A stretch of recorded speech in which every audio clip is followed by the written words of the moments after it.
Number 10. Tempest. Imagine if instead of needing the time stone to manipulate time, we actually just had a hero who could do it just like that. Like that was their thing.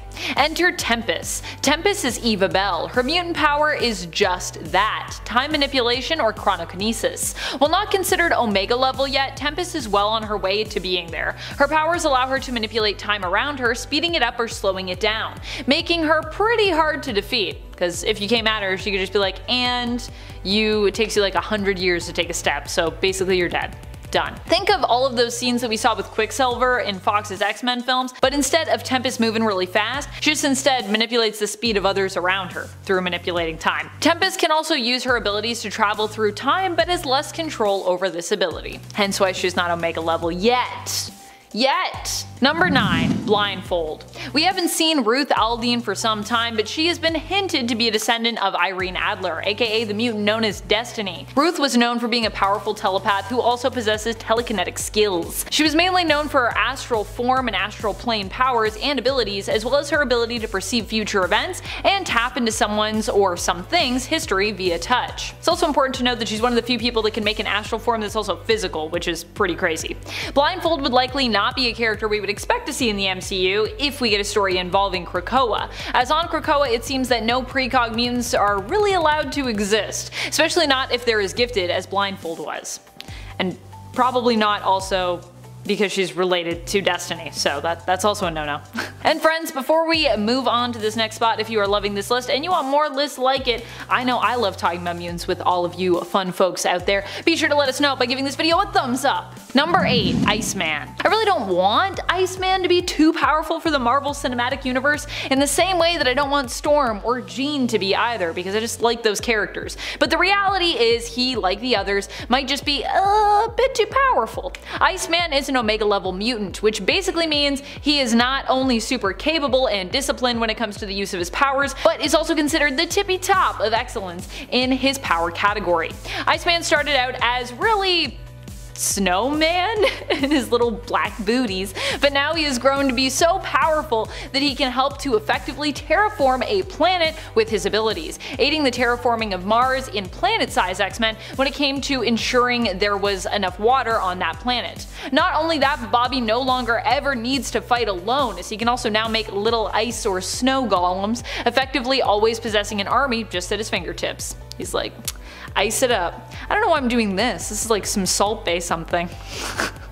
That's how Iceman uses powers. He's like, I am Salt Bae. Number 7. Kid Omega. Despite the fact that Iceman is really impressive, I had to put Quentin Quire a number above on this list. Despite his multiple comedic deaths in the Dawn of X and Reign of X era, oh, what a time. The fact remains that telepaths tend to rule, while by comparison most other power sets just tend to drool. Sorry. Quentin Quire has come a long way from when he was first introduced. Sure, we knew he had potential, but we're now seeing him grow into that potential and in some cases even exceed it. And let's keep in mind that he's still pretty young in comparison to some of the other main cast of well-established mutants, who for the most part are completely grown up now. Kid Omega still has a few things to learn, but is considered to be one of the strongest telepaths in existence already, and an Omega level mutant. Number 6. Vulcan. Vulcan is known for being Omega level or even beyond. He is the youngest and most powerful of the Summers brothers. Vulcan is Gabriel Summers. At the time when Christopher and Catherine Summers were abducted, it turned out that Catherine was actually pregnant with Gabriel. When she was killed, he was removed from her body and was matured in an incubation accelerator, skipping many of his childhood years. Vulcan would manifest energy-based powers like his brothers. His powers allow him to absorb and redistribute a diverse group of energy types. Not only that, but he can absorb a lot of energy when it comes to his limits. He can also use his abilities to absorb and drain the powers of others under certain circumstances, thereby suppressing his opponent's power, which is pretty OP. Let's be real. Number 5. Legion. One of the most powerful mutants out there that we'll likely never see in the MCU is Legion. Legion is the son of Charles Xavier, aka Professor X, and Gabrielle Haller. The two supposedly fell in love during Charles's time in Israel, and David Haller, aka Legion, was born as a result of their love affair. However, it was more recently suggested that this story was not entirely based in love and romance, but that Charles had sought out Gabrielle as an ideal mate when it came to the chances of creating a mutant who could warp reality. It should also be noted that of all of Moira's lives that she has lived, the current continuity of 616 is her only life where Legion has existed. Legion has a dissociative identity disorder, which also lends to his mutant abilities. For each separate persona that resides within him, each has their own unique set of powers. He is an Omega level mutant capable of pretty much almost anything, and has claimed that within him reside at least 200 Omega level split personalities. That's a lot of Omega level. Sounds like it would be a lot for Marvel to tackle. Also that hairdo.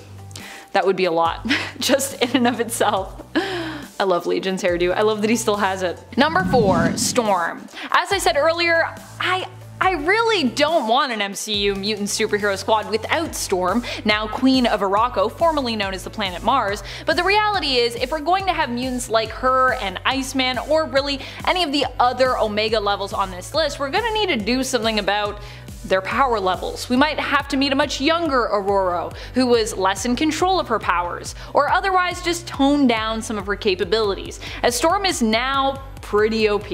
And it's very deserved, truth be told. The thing I really love about Storm actually is, sure, I mean she can manipulate the weather on a scale that could threaten the whole globe with a massive storm, but she also doesn't need her mutant powers to be intimidating or be powerful. She's also a master combatant, having been trained by some of the best warriors in all of Wakanda, on top of her already established abilities. And she could likely intimidate most people who have heard tell of her with just a glance, because she's Storm. Number 3. Jean Grey. More specifically, the Phoenix version of Jean, or just really unlocked potential version of Jean Grey as well, I guess. Marvel Girl, even initially in the comics, struck me as a powerhouse when we first met her, although we would see her powers reined in throughout those early years. Remember when, in the Danger Room, her test was to basically do a super fast cross stitch using her telekinesis powers? She eventually surpassed the mental blocks that were put in place by Professor X, initially to protect her when she was younger. Jean Grey is considered to be one of the most powerful psionics in existence. She can defeat you with just a mere thought. So to have her in the MCU, like Storm, we need to tone her down or have her show up with mental blocks firmly in place in order just to have her there. Number 2. X-Man. X-Man is Nate Gray, the genetic offspring of Jean Grey and Scott Summers, aka Cyclops. He was made in a lab of Sinisters but hails from an alternate reality. Nate is the genetic child of Marvel Girl and Cyclops in the Age of Apocalypse reality of Earth 295. However, that wouldn't stop him from venturing into the reality of Earth 616 from time to time. He was created by Sinister while Essex was a servant of High Lord Apocalypse, who ruled for a long time in the AOA reality. Nate was created to be the perfect mutant and is considered to be Omega level or even beyond, being considered the most powerful psionic in any reality. His list of abilities is vast, but basically he is a psionic, mutant, and extremely powerful telepath and telekinetic who is capable of warping reality. He's also considered a potential or suitable host for the Phoenix Force as well. Just a little bonus for you. Number 1. Onslaught. It was a toss-up, by the way, for the top spot on this list for me between Nate Gray and Onslaught, but ultimately I think in a fight Onslaught would win because he's bigger, and big guys usually stand a pretty good chance of winning in the comics, even if they are villains. I know that sounds like a simple reason as to why he'd win, but I stand by it. Onslaught is like a massive dude. A massive physical astral form, you know what I mean? Onslaught might have made a return in the Way of X series and following one-shot Onslaught Revelation, but I don't think we'll be ready for him in the Marvel Cinematic Universe anytime soon. Onslaught is an insanely powerful mutant who initially represented the dark side of Charles Xavier combined with Magneto. Onslaught was unleashed when Charles snapped and defeated Magneto more permanently by wiping his mind clean. In reality, however, Charles was not able to completely get rid of Magneto because that's not how that works, and instead Magneto's mind was simply removed from his body and kind of absorbed into Xavier, awakening Charles' own dark side and bonding with him to create Onslaught. And now Onslaught lives in everyone. Yay! Spoilers. Number 10. Blackheath. Blackheath is Samuel Smithers. Yep, in the reality of 1610, Plant-Man is instead a mutant. His powers are similar to that of Poison Ivy, allowing him to control plant life. Blackheath was one of the mutants who was kept in William Stryker's camps. While there, he ended up meeting and befriending Storm, and would be one of the few mutants left when Utopia came about. Number 9. Mach 2. Mach 2 is Nomi Bloom. She is kind of like the second coming of Magneto, but not as much of a villain. Or at least, she comes around in the end. And not inherently as powerful powerful as Magneto was. She can basically affect and control magnetic fields. Later on, she would see a power boost which would enable her to have more control over objects containing metal. Mach 2 is also known for being a rival to Kitty in terms of her leadership over the surviving mutants of Utopia. People are going to be like, what is Utopia? And I'm going to be like, don't worry. We're getting to that much later, but it's coming. It's slowly you'll get little bits of information. Number 8, Zorn. In the reality of Earth 1610, Zorn is actually Zorn, but is not the only version of Zorn. Wow, that sounded confusing. What I mean to say is that Zorn is his own person, Kuan Yin, but has a sibling who is also named Zorn, but with a Z. They were each given their powers as part of the Southeast Asian Republic's Super Soldier program. Zorn with an X is the one who you typically see clad in the color white. He is an amazingly powerful telepath and telekinetic. While both characters may have been introduced later and have been somewhat short-lived, they are both presented as being pretty powerful during their time in the comics. And friends, before we move on to this next spot, if you are loving this list, be sure to let us know by giving this video a thumbs up. Number 7, Zorn. This is the sibling I was telling you about. Zorn with a Z or a Z is Shen Yin, the brother of Zorn with an X. His powers are much darker in nature. It's actually believed in the comics that Zorn and Zorn were sort of destined to bring a sense of balance to the world and mutant kind, symbolically sort of representing yin and yang, black and white. Zorn's powers are basically akin to a black hole. He emits a black hole energy and can use his powers to manipulate gravity. In the end, Zorn sacrifices himself when he realizes that he cannot win in the war against the children of tomorrow. In his death, he effectively becomes a black hole in retaliation. Number 6, Colossus. A strong mutant on Earth 616 and in 1610. Initially, Pyotr Rasputin did not possess super strength as part of his power set, but was given a drug called Banshee to enhance his strength, as well as a job working for the Russian mafia. Eventually, he ended up joining the X-Men, though he would leave the team on a few separate occasions. He'd managed to hold off Scarlet Witch, save a submarine that not even the Ultimates were capable of saving, and defeat Proteus, David Xavier, Xavier's son, who threatened the entire world with violence, traveling around and targeting international landmarks the world over. Differences between Colossus of Earth 1610 and that of Earth 616 is that here he isn't inherently strong, as I said before, in his steel form, but needs Banshee to give him that boost. And he's also gay. He even for a time dates fellow mutant Northstar. But coming in after that, number 5, Wally West. It almost feels rude to put Wally West here over Barry Allen, but in a lot of ways, Wally is arguably stronger than Barry is. Wally is the fastest of all the Flashes, only maybe rivaled by Barry himself, but Wally is arguably the fastest person that has ever existed. Just look at some of his feats. He was fast enough to easily break the barriers of speed and be the first person to enter the Speed Force. He was able to save and carry over 500,000 people 35 miles away from a nuclear explosion that had already detonated, including the people who were at Ground Zero, and he did it in only 0.0001 microseconds, which if you don't know is 1/100 billionth of a second. Do you know what that means? That means Wally West had to be moving at 13 trillion times the speed of light. He can move so fast that time itself appears to stand still. He was able to outrun death itself, for crying out loud. My favorite version of Wally West though is from the Kingdom Come Elseworld story, where he becomes this being who is barely even tangible. He moves around Coast City, I believe, being at almost all places at the same time.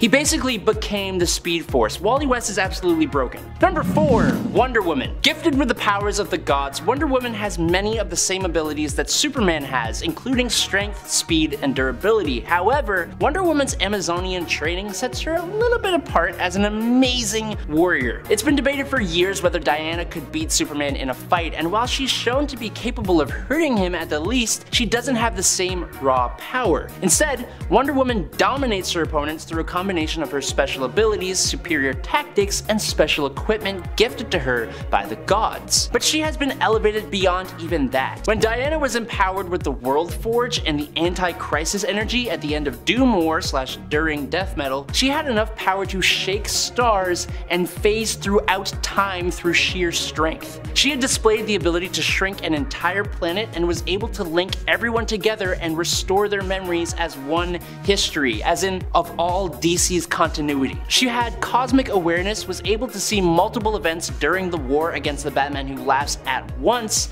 as well as precognition and retrocognition. She was crazy powerful for that little bit of time. And at number 3 is Dr. Fate. Dr. Fate is like DC's Sorcerer Supreme. There have been a handful of people over the years who have taken on the name, slapped on the powerful Amulet of Anubis, Cloak of Destiny, and Helmet of Fate, and been an agent of the Lords of Order, who govern raw magic in the universe. Kent Nelson was the original one, given his powers by Nabu, one of the Lords of Order. Now without the powerful artifacts, Kent was given superhuman powers to make him more suitable for the Helmet of Fate, so he has telekinesis, flight, invulnerability, and superhuman strength. But when he has the actual helmet, his telekinesis has been strong enough to move an entire planet into the sun, which is just a wild level of power and shows just how much power the helmet grants its user. This ancient helmet is apparently the most powerful magical artifact the world has ever known. It's the source of the Dr. Fate identity, and while its power and the things it can do has changed in some small and not so small ways over the years, some of the things it has done include granting its wearer enhancements to their intelligence. It has given them elemental control over water, wind, earth, lightning, and fire. Of course, telekinesis, like I said, but also invulnerability, superhuman strength, magic sense, astral projection, clairvoyance, chronokinesis, dimensional travel, divination, eldritch blasts, energy constructs, force fields, healing, illusions, invisibility, magnetic field manipulation, hypnosis, molecular reconstruction, necromancy, resurrection, telepathy, teleportation, biofission, and then of course, divine empowerment. But you get what I'm saying, right? Number 2, Dr. Manhattan. John Osterman was a nuclear physicist who found himself trapped inside of an intrinsic field experiment chamber, which completely removed his intrinsic field, tearing him apart and completely vaporizing him. But over the next few months, he began to reform himself, starting as a disembodied nervous system, circulatory system, and then with a skeleton and muscles, and then finally, after trying multiple times, he appeared fully, tall, muscular, hairless, and glowing blue. Now, John sees the past, present, and future all at once, but it's not just his perception of time. He even figured out how to see the timelines of others and even possible timelines. He is basically nigh omniscient with an understanding of the universe on a cosmic scale. It's hard to even describe what his powers actually are. His powers and knowledge give him the ability to travel through time, and he has completely fractured the timeline into infinite alternate realities existing in all of them at the same time, or simultaneously, if that makes more sense. John possesses electrokinesis and elemental control, creating oxygen and water out of literally nothing. He perceives and understands things that no human brain could ever hope to. He has such a control over energy that he can even create life and accelerate evolution. He can manipulate matter to make himself and others intangible, alter his size, regenerate himself, disintegrate others, and cause molecules to accelerate and explode. His manipulation of space, time, and reality is what ultimately caused the New 52. He is a god in DC Comics. And finally, in at number 1, the Spectre. A lot like Dr. Fate and the Helmet of Fate, the Spectre isn't really one person. The Spectre itself is actually a cosmic entity and is the physical manifestation of God's vengeance on Earth. But this spirit, or entity, needs to be permanently bonded to a human soul in order to manifest itself. Jim Corrigan, a fallen Hal Jordan, and then Crispus Allen have been the main 3 humans to be the host for the Spectre. Now, being God's spirit of vengeance, you can probably guess that the Spectre is one hell of a capable being, and you're not wrong.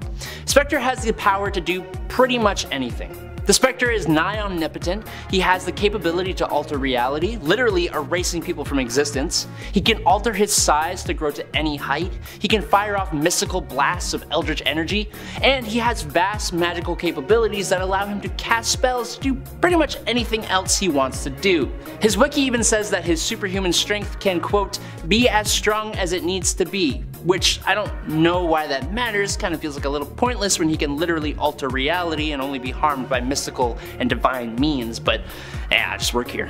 The Spectre has infinite energy, has held apart 2 universes, can judge any reality in any dimension, and has the power to tear down heaven and hell.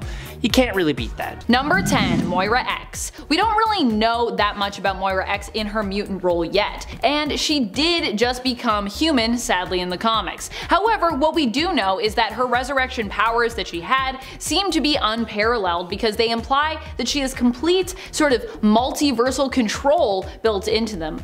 Or at least universal control. That is to say, it is heavily implied in Inferno that if Moira were to die in one of her lives, the universe she was a part of would possibly cease to exist. This prompts Mystique to defeat her by turning her human, then intending to kill her thereafter, now that she is no longer a threat. But of course, Mystique is unable to follow through due to the interference of other mutants on Krakoa, namely Cypher and the sentient mutant island of Krakoa itself. We haven't classified Moira X's power level yet as a mutant, but if she returns to being a mutant, and I kinda really hope she does because I really liked everything that we did with her as a mutant, I wouldn't be surprised if she was considered to be beyond Omega level just because of how intrinsically connected her powers are to the fabric of reality itself. It's quite unique and it's also quite powerful.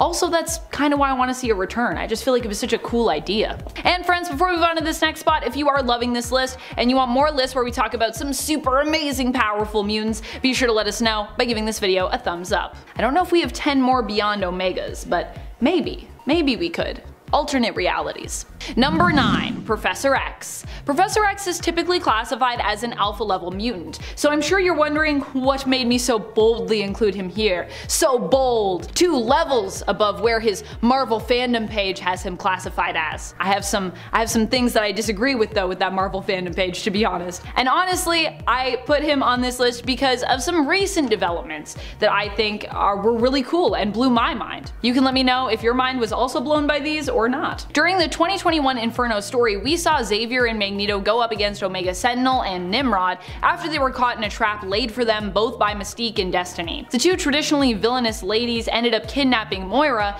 and while attempting to track her, believing her to have been taken by Orchis, instead, Magneto and Charles ended up fighting against that organization, or more specifically, their Sentinel creations. They ended up fighting more against those because Orchis was quickly, all the humans were gone.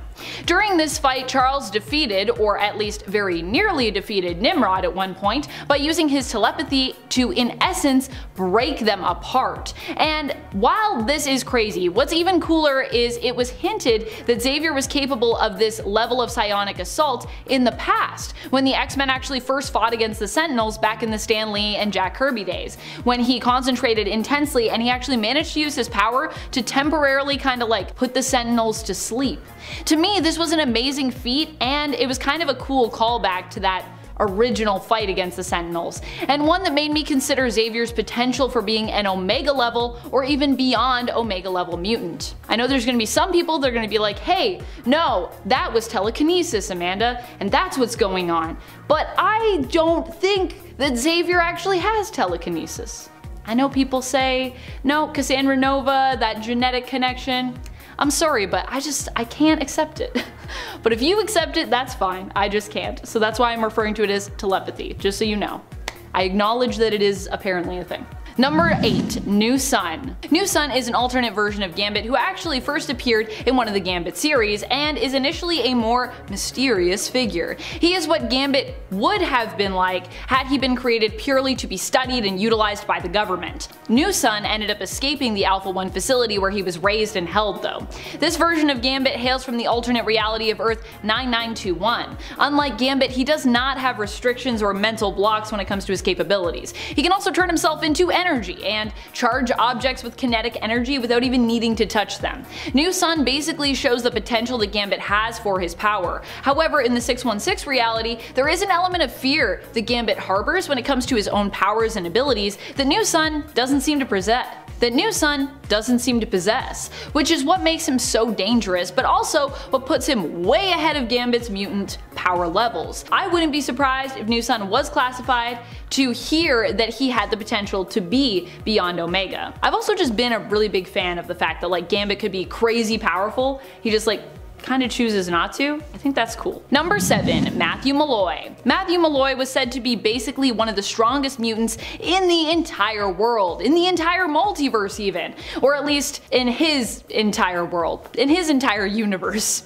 Matthew Malloy hails from the reality of 14923, where his power was so great that he caused massive natural disasters by accident, just from feeling intense emotions. He had to be really careful with his powers in order to attempt to avoid such things from happening, but he wasn't very good at being very careful. Matthew Malloy's power set was reality warping based, but his power was so great that he ended up as more of a danger than an asset to the world and to other mutants. As a result, he was defeated by Tempest with some help from Professor Xavier. She defeated Matthew by going back in time to make sure his parents basically never met each other, so he could never be born. With him no longer existing, reality was changed and the one he had lived in blipped out of existence. Bye.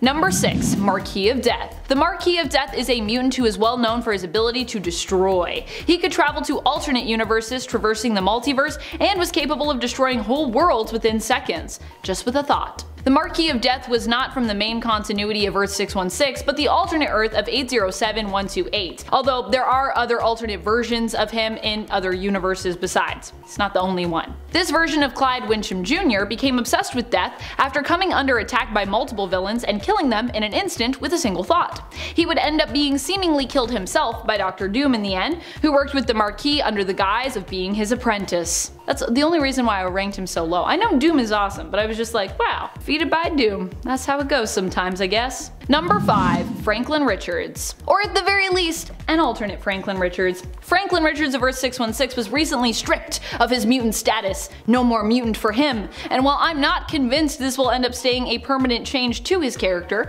I don't think it's been undone yet, as far as I know. I'm not up to date on my Fantastic Four though, so if I'm wrong, let me know, because I want Franklin to become a mutant again anyways. It turns out that Franklin had been using his power to alter his genetics to appear as a mutant.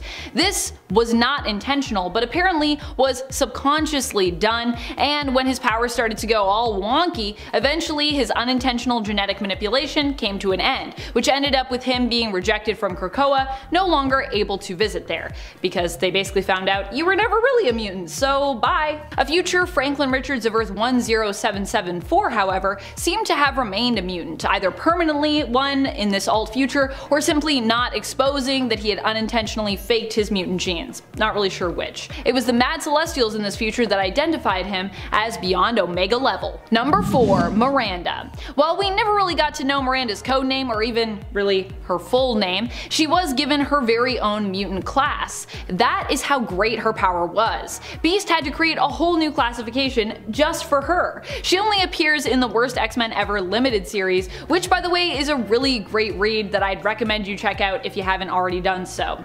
Miranda here is shown to have reality warping powers, but ones that don't adversely affect space, time, the multiverse, anything in her reality, or the fabric of the continuum. Beast decided to give the new classification, which would sit above Omega, the name of Omicron, just because he thought it was the most ominous sounding letter of the Greek alphabet, which I gotta say, I love Hank's reasoning for that.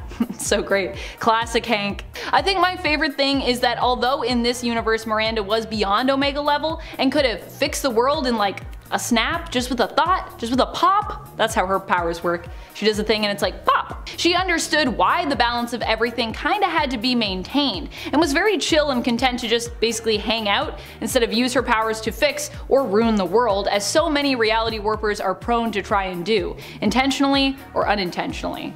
And this is also a person that literally wouldn't ruin it, or like nothing bad would happen if she did it.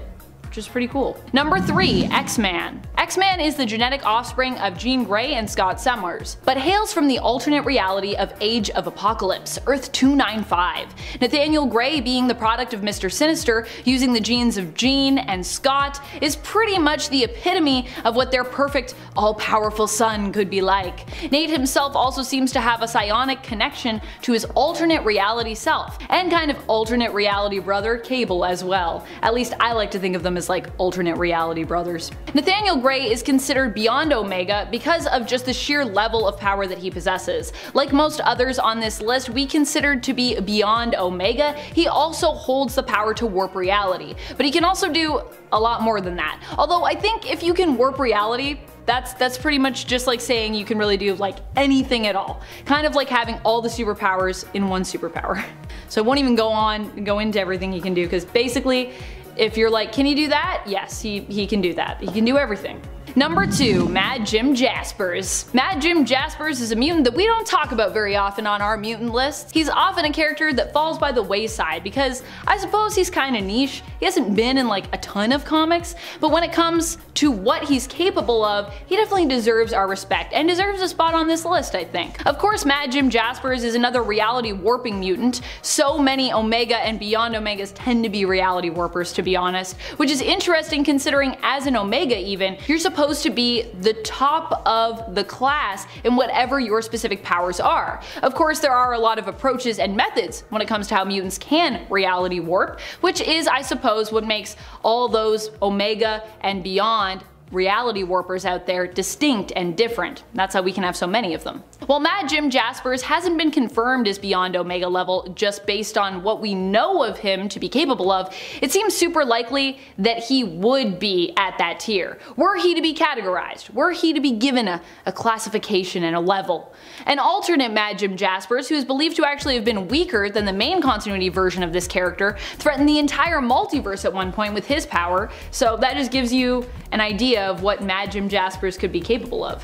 Also, he should probably be in some more comics, I feel like. He's always a fun character too when he shows up in my mind. Number 1, Vulcan. Vulcan is Gabriel Summers, the youngest Summers brother who has had a really messed up childhood, slash kind of no childhood, complicated, and who happens to be the most powerful of all the Summers family kids. Scott has his optic blasts and Alex has his energy conversion, but Gabriel has what is possibly a limitless amount of energy manipulation and absorption. He can take in tons of raw energy and just hold it or channel it into something else, which is pretty crazy. Vulcan has been classified many times as Beyond Omega level in the comics by various people, including Rachel Summers, and I think his niece herself would know a thing or two about power classifications that are off the charts, considering she is also an insanely powerful mutant in her own right. And she was also on my long list for even making it on this list, because I think she's Beyond Omega too. In a 10 Age of Apocalypse Nightcrawler. Kurt Darkholme, a native of the divergent timeline known as the Age of Apocalypse, was a member of the mutant resistance known as the X-Men. The timeline of the Age of Apocalypse diverged widely from the 616 timeline after the premature death of Charles Xavier in his early adulthood. As a result, the ancient mutant apocalypse ascended early and embarked on a reign of terror across the globe because, of course. Kurt, donning the codename Nightcrawler, stood with his fellow mutant heroes, the X-Men, in defiance of the genocidal anti-human regime of Apocalypse. Just like his 616 version, Nightcrawler could teleport, though it was through another dimension, and had a radius of 2 miles at a time, carrying 2 to 3 people along with himself. This version also favored teleporting sections of people away, in essence amputating them instantly, which is brutal. Not to mention the 2 freaking swords that he carries around because he can. Teleporting their heads somewhere else wasn't enough. This version wanted to be able to hack his opponent's limb from limb. In at 9, X-Men 2099. X-Men 2099 is a comic book series published by Marvel from 1993 to 1996 that chronicled the adventures of an X-Men team in the year 2099. It extends the vast Marvel 2099, universe, which features future versions of other popular Marvel characters such as Spider-Man and Hulk, and this team featured an ever-changing roster. However, the main core group of characters featured people like Desert Ghost, Skullfire, Bloodhawk, Mainstreak, Metalhead, Cerebra, Crystalline, Junkpile, La Lunatica, Serpentina, and Sham. The group is certainly more powerful given that they're in the 2099 universe, which saw future versions of heroes and villains gain all kinds of powerful upgrades, so needless to say, this group is going to be something to behold, with members like Metalhead being able to take on the properties of any metal that they touch, which also would be applied to adamantium or vibranium, or Junkpile, who can telekinetically draw metallic objects to himself and then use them to rebuild his body or add to his physical mass, making him basically resistant to harm. So yeah, certainly an interesting X-Men version. And at 8, Ultimate Cyclops. On Earth 1610, Scott's parents died in a plane crash when he was young, and he and his older brother Alex were separated, with Scott ending up in foster care. One day at school, he was beaten and humiliated by a bully for his inability to fight back and wet himself in front of his peers. Great. He returned home where his powers activated and accidentally killed his foster parents, Noah and Janelle. Great. At some point later in his life though, Scott was dating a young woman named Lorna Dane, until she dumped him for his brother Alex. That stings, man, especially since the relationship between the two brothers became even worse after that, and Scott became estranged to Alex, no longer speaking to him after he joined the X-Men sometime later. Although that's understandable. In the Ultimate Universe, Scott is able to absorb ambient energy from his environment such as sunlight and electricity and store it within his cells, metabolizing the energy in order to open a dimensional aperture through his eyes to unleash an exotic form of energy as heatless blasts of concussive force. He was also able to use the ambient collected energy to fly, deactivate and channel his energy blast through any part of his body besides his eyes, which is freaking nuts and sounds pretty dope, minus the whole being able to not control it thing. And at 7, Ultimate Wolverine. Wolverine suffered from amnesia. As a result, what little was known about his early life was both suspect and unverifiable. It is believed that at one point Wolverine had a wife and child, but they were supposedly murdered by Sabretooth. As both Wolverine and Sabretooth's memories had been tampered with in the past, this claim was highly suspect. However, Wolverine did own a wedding ring that served as his only link to the past, so maybe there's something there. This version of Wolverine also has a healing factor, disease resistance, which is useful nowadays, toxin resistance, damn I wish I had that now cause you know, toxicity, extended longevity, superhuman senses, superhuman strength, superhuman stamina, which must be why the ladies love him, superhuman agility, superhuman reflexes, and the classic adamantium lace skeletal structure and retractable claws. Wolverine is also an experienced hand-to-hand combatant and is an expert assassin and can at least lift 800 pounds. Like bro, can you even lift bro? Spider-Man can lift twice that. That's not even with the symbiote suit, which I guess technically doesn't count because it's a separate thing, but still, come on Wolverine, step up your game. And at 6, Goddess of Thunder. What if Storm was the God of Thunder? That's in essence what the story of What If Volume 2 number 12 from 1990 asks. Well, in reality it's what if the X-Men stayed on Asgard, but still. After visiting Asgard, several members of the X-Men and New Mutants decided to stay this time, while those returning to Earth drove the X-Men into a new era. Many of those staying though found new loves. Wolfsbane found love in the Himhrari, Prince of the Asgardian Wolves, while Rogue found love in Fandral the Dashing. Of the Warriors of 3, Cypher became a scholar, translating and reading scripts long dead in Asgard, while Cannonball married Kindra, the daughter of the Dwarf King. Nightcrawler and Sunspot became warriors, while Mirage became one of the Valkyrie. Magic became the Sorceress Supreme of Asgard and assumed the role once held by the Enchantress, and Storm became the new Goddess of Thunder, since Thor was trapped in the form of a Midgard frog. Yep, that's right, Throg!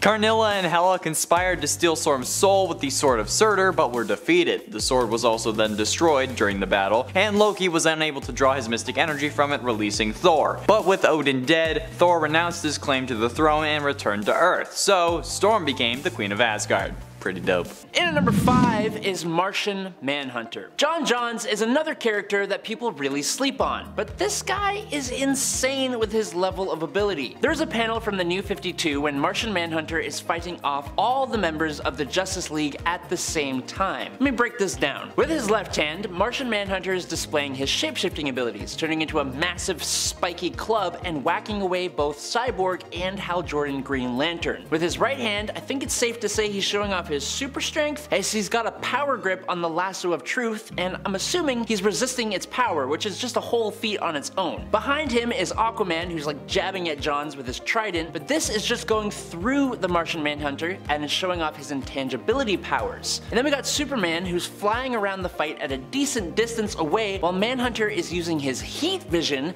to keep him there. And then the funniest part is Batman doing absolutely nothing, just picking up the Flash, who seems to have just been knocked down. It's almost a perfect display of his abilities, but leaving out a handful, and one of the biggest. John is the most powerful telepath on Earth, and one of the most powerful in the universe. Martian Manhunter has been called the most powerful being on the planet, and he's at the top of the list of people that Superman is afraid to fight. That's enough said right there. Number 4, Orion. Orion is a new god and the son of Darkseid, and as such he's not only incredibly conflicted, but also incredibly powerful. He has many forms, and he has has many abilities. Orion is repeatedly praised and stated to be a warrior with, quote, skill and ferocity second to none, which allowed him to become the greatest warrior on Apokolips while he was undercover there. He is so astronomically strong that he has held open the hand of the god of strength and might, who had been threatening creation and ripping holes in reality with that strength. And he has stood against and beaten a sun-charged Superman one-on-one, something no one else in the Justice League was able to do. His durability is so powerful that he can tank star system destroying explosions. Orion is so fast that he moves with the speed of thought, and he's so smart that he was able to create the Genesis box, which can destroy and rebuild a universe. He can grow and shrink to any size, move through time, has a healing factor as if he actually needed one, has incredible super senses, and wields the Astro Force, which does a hell of a lot on top of everything, including matter and energy manipulation. But as an example, it once sealed holes in reality and knocked out Superman in a single shot. And that's all just Orion holding back and not using his true power called the Source of the Beast. And yet, he flies around space on a stupid looking scooter. And at number 3 is The Flash. Okay, look, I gotta tell you now that I'm actually gonna be talking about Wally West here. It's pretty well known that Wally is even faster than Barry Allen is, and I'd argue that he is the fastest speedster anywhere. In Flash Forward, Wally somehow went, quote, faster than the Speed Force, which means he went faster than the source of his own super speed. That makes no freaking sense! He can outrun Superman and Barry Allen. He outran the Black Flash, which is basically death, taking it to the end of the universe where it just ceased to exist. He has saved the Titans, who were all over the US, and he did it in 6.25 seconds. And my favorite point, there was a time that he saved the whole population of a city from a nuclear explosion as that explosion was going off, and he did it at like 1 billion times the speed of light. How does that even make sense? It doesn't. That's your answer. Wally West is insane. He can manipulate the Speed Force to make time basically irrelevant to himself, and he might as well just be classified as a god. Number 2, Firestorm. Where do we start with Firestorm? The main version of the character is Ronnie Raymond, who was fused with his professor Martin Stein. But there are a lot of other versions of Firestorm, a lot of whom are either one person or different fusions of people. It's annoyingly complex. The character, as you might guess, has pyrokinetic abilities plus durability, flight, reflexes, and super strength, but the character's main thing is that they can rearrange the molecules of matter. Now this ability is obviously incredibly OP, and it would simply take one story to make him completely god level, but for the most part, writers kind of misuse him. Potentially, this character could transform entire planets into whatever he wanted. With his powers, Firestorm's done some pretty godlike things. For example, Firestorm manifested a pink bunny mascot suit out of thin air around the villain's Skull Crusher. He's turned explosives into a jack-in-the-box and a cement truck into a giant teddy bear. It's hilarious, but like low-key, absolutely insane. On a way less hilarious note though, he also turned a girl into salt when he was resurrected as Deathstorm, and in Doomsday Clock, Firestorm accidentally turned a crowd of Russian protesters into glass. But outside of matter manipulation, Firestorm has had some impressive feats, like surviving the nuclear meltdown that originally created the hero and absorbing all the excess radiation, and then another time, Firestorm survived a straight-on nuclear explosion. An alternate version of the character called Deathstorm was able to absorb and capture 3 different Justice League teams into its Firestorm matrix, allowing the crime syndicate to take over Earth for a period of time. And in Infinite Crisis, Firestorm was able to seal a multiversal rift. Now in case you haven't noticed, we have kind of moved away from physically unstoppable characters to characters that are just pure science fiction gods. And at number 1 is Captain Atom. Nathaniel Atom was transformed into Captain Atom in the 60s after being semi-forced to participate in a potentially fatal experiment, piloting a device encased in an alien metal. Now the experiment didn't kill him. What it did do was atomize him and bond the alien metal to his flesh, giving him superpowers. Captain Atom's powers are like Firestorm's powers, but boosted to a whole different level, and with many more side abilities. Matter manipulation energy manipulation, time manipulation, energy absorption, telepathy, spatial manipulation, quantum manipulation, force field creation, magic and mind manipulation, and control of the quantum field are all on this guy's roster of abilities. These powers have let him perform some insane feats like creating and destroying whole universes, fighting Superboy Prime, easily defeating a team composed of multiple versions of himself before absorbing them and creating an explosion powerful enough to destroy a universal space-time continuum. Captain Atom is potentially the most powerful superhero, certainly the most powerful who is also a member of the Justice League. Number 10. Gwenpool.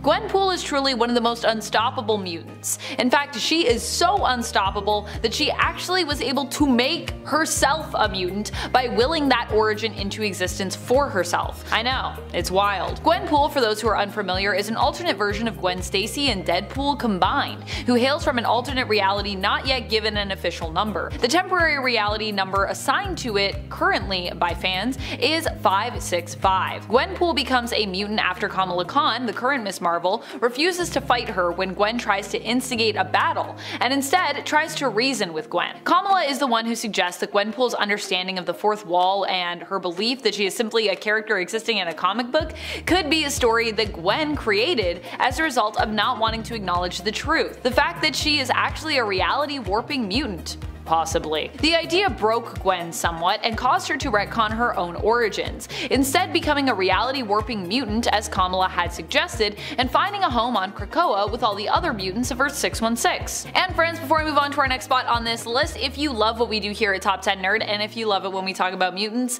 be sure to let us know by giving this video a thumbs up. Number 9. Rogue. Rogue is a mutant who truly is considered to be one of the most durable around. She can just take in a power set through absorbing someone's powers, permanently adopting it. In fact, some may not know, but that is actually how Rogue is able to fly and where she gets her strength and her durability from. She actually stole those powers from Carol Danvers, aka Captain Marvel, aka formerly Miss Marvel, which is how she was known at the time. For a long time, Rogue was unable to properly control her powers, causing her to accidentally steal people's memories, powers, and even psyches just from touching them, and causing Rogue to often be much removed from her other fellow mutants, friends, and loved ones, afraid she might hurt them accidentally after she became a hero, and resulting in her basically wearing fully covering outfits, except for her face, of course. However, it was this very fear that apparently prevented Rogue from controlling her abilities, and once she faced it, she gained better control over her powers,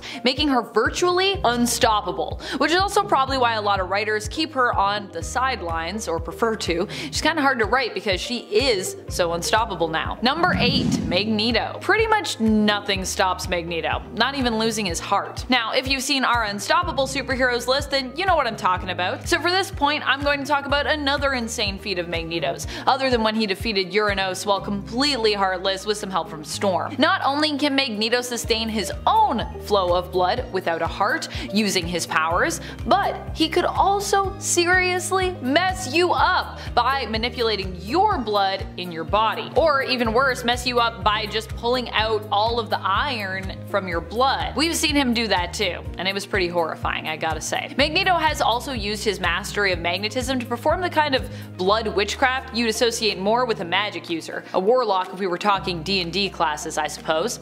Magneto has used this ability to manipulate the blood of his victims to also control their minds, turning them into mindless zombies who will do his bidding as a result of manipulating the flow of blood to their brains. Who needs telepathy when you have magnetic mutant powers, I guess? Number 7. Apocalypse. I mean, there is a whole reality based around the idea of what if Apocalypse was unable to be stopped. This reality is known as Earth 295, aka the Age of Apocalypse. And in this world, Apocalypse becomes pretty much inevitable thanks to the early demise of one man, Charles Xavier, aka Professor X. AOA just goes to show you what a force Apocalypse is, and if you aren't convinced by an alternate reality where Apocalypse rules the world, you can also turn to a more recent X-Men event, Ten of Swords, aka the Otherworld Tournament. During this fight, Apocalypse faced his wife, who was possessed, and even against the seemingly unbeatable foe that was Annihilation, Apocalypse still managed to win,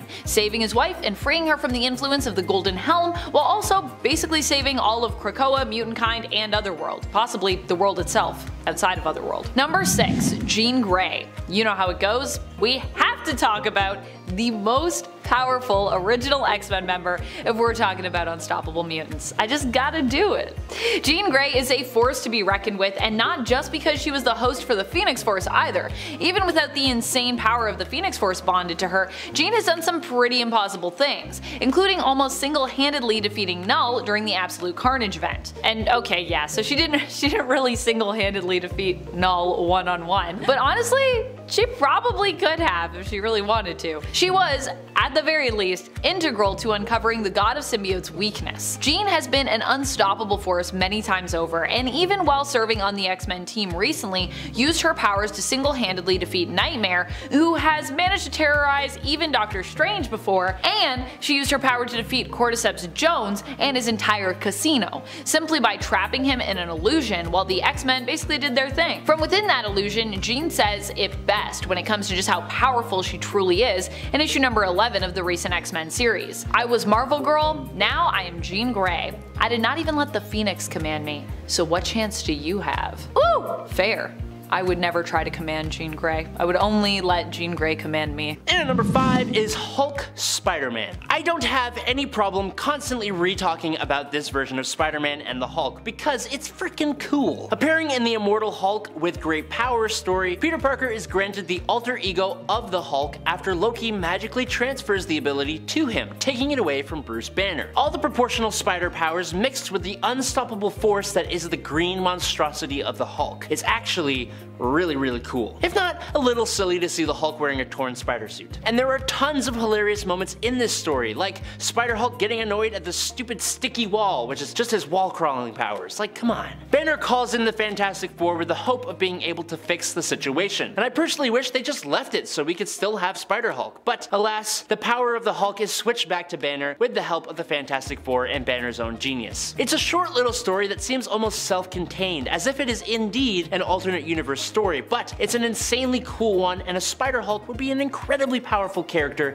if he were to show up again and learn how to overcome the rage thing. Number 4. Ghost Spider. Spider-Gwen, or as she has come to be known, Ghost Spider, is the Gwen Stacy from the alternate reality of Earth 65. In this reality, it is Gwen Stacy, not Peter Parker, who is bitten by a genetically engineered super spider. This bite granted her superhuman strength, speed, toughened flesh, and pretty much all the spider-based powers that the regular Spider-Man would possess. Plus, in my opinion, she has the best looking spider suit. After Gwen is depowered by Cindy Moon during her self-titled comic, Ghost Spider bonds with the Venom symbiote, and successfully too. Gwen has actually learned to find a very healthy balance with her symbiote. The symbiote itself enhances whatever emotions the host has, right? So, when she first bonded with Venom, thanks to a corrupt Matt Murdock, Kingpin, who she was forced to team up with, she was rage-fueled and looking for revenge against the Rhino for attacking her father, and eventually against Murdock himself. But over time, she realized that she needed to control that and give Venom better qualities to enhance in order to control and find balance with the symbiote. In a way, Venom actually helped Gwen to become a better hero. She is another fan-favorite alternate spider hero, and as such has featured in tons of stories. But if you're looking for something to read where Ghost Spider is featured, I suggest Edge of Spider-Verse, where she first appeared, and her own self-titled comic series Spider-Gwen Volume 1 from 2015. Number 3. Spider-Ham. Hailing from a universe where all the Marvel characters are replaced with anthropomorphic cartoon character animal versions of themselves, Peter Porker, yes that is his real name, is Spider-Ham, a pig. Now Peter Porker was actually born a spider named Peter, and he lived in the basement lab of May Porker, a scientist who had created, quote, the world's first atomic-powered hairdryer.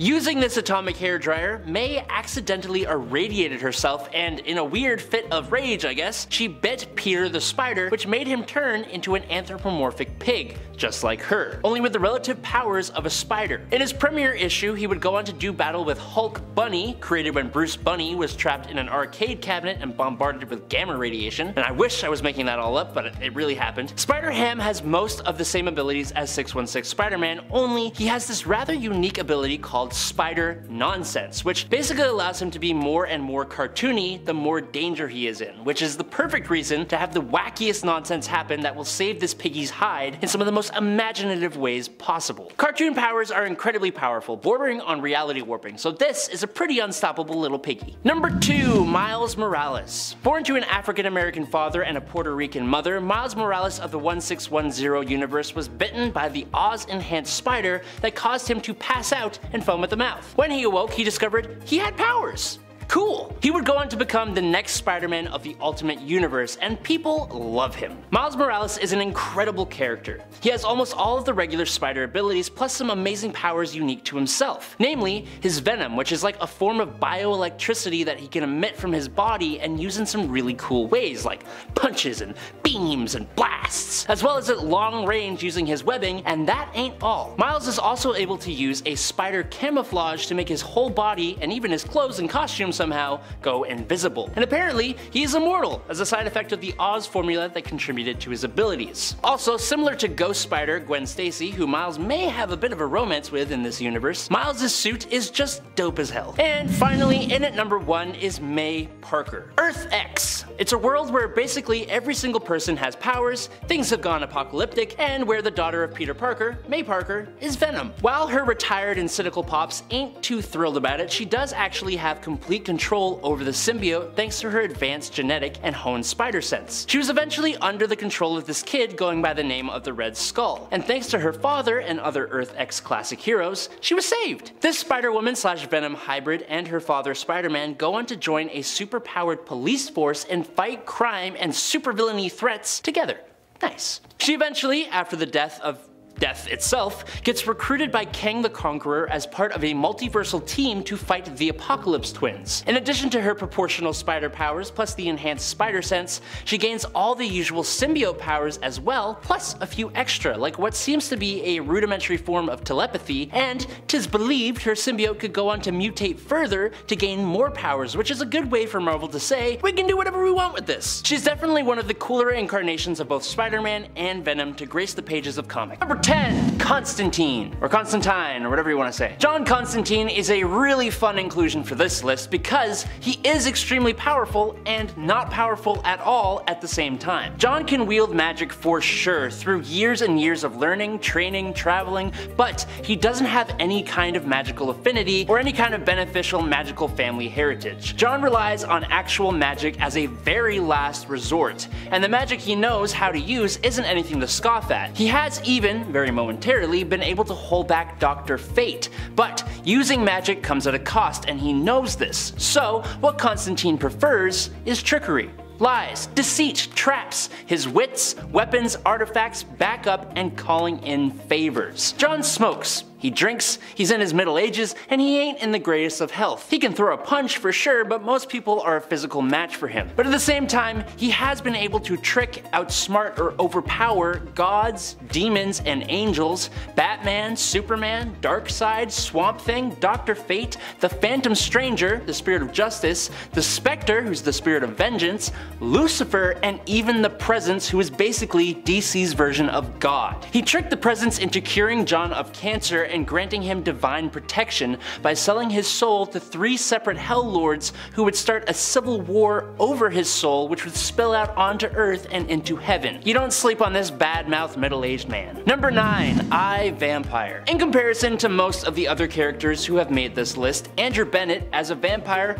is kinda squishy. Vampires are practically indestructible and can regenerate any damage done by consuming blood. They have superhuman strength, speed, reflexes, stamina, can transform into bats, wolves, rats, and mist, and have enhanced senses and a bit of psychokinesis. But despite that, they have some major weaknesses that pretty much everyone is aware of, with a big one being the frickin' sun, unless they can find a way to temporarily make themselves immune. But for I, Vampire, he has a peculiar ability to eventually automatically revive himself after he is killed, even if he becomes a pile of ash from the sun. He has even survived the end of the universe. Now, this ability is a bit of a mystery even to Bennett himself. himself. When he survived the end of the universe, it was at the will of the presence, leading some to believe that this may be true in all cases, but that's not actually confirmed. The point here is that he is literally unstoppable because he will always just come back. Is it cheating? I don't know, maybe, but if it is, then our next spot absolutely is cheating. Number 8, Dead Man. While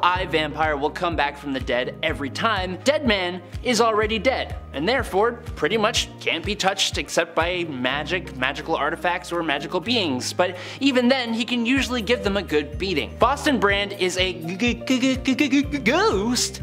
Sorry. Giving him some pretty limited abilities like intangibility, flight, and invisibility, plus a little bit of dimensional travel, which is a bit more useful. But where he truly becomes powerful is in his ability to possess other people. Now, of course, this ability isn't always reliable because there always needs to be some kind of challenge to nerf an ability like this. Batman, for example, is a struggle because of his incredibly strong mind, and there are a lot of strong-minded individuals in comic books. Plus, he can't control people who have already been hypnotized or who are immune to being possessed, like the Spectre. But there are still quite a few extremely powerful characters who he could potentially, and has, possessed. Judy Moon, the Enchantress, Swamp Thing plus the Green, Pantheon, who is an elder god, and the multiversal entity known as the House of Mystery have all been possessed by Deadman. But there's no reason he couldn't possess Superman, Wonder Woman, and a large variety of other heroes and villains. Number 7, Animal Man. Thanks to an encounter with some rather strange aliens, Bernard Buddy Baker gained access to the morphogenic field, otherwise known as the Red. This field basically allows Buddy to absorb and use different attributes of nearby animals while still being a human. So he has been able to move his eyes independently like a chameleon, he's been able to ram against a speeding car with the abilities of a rhino, he can fly by tapping into birds, he's regenerated a whole lost limb by tapping into an earthworm, gained the strength to lift a car by tapping into a spider,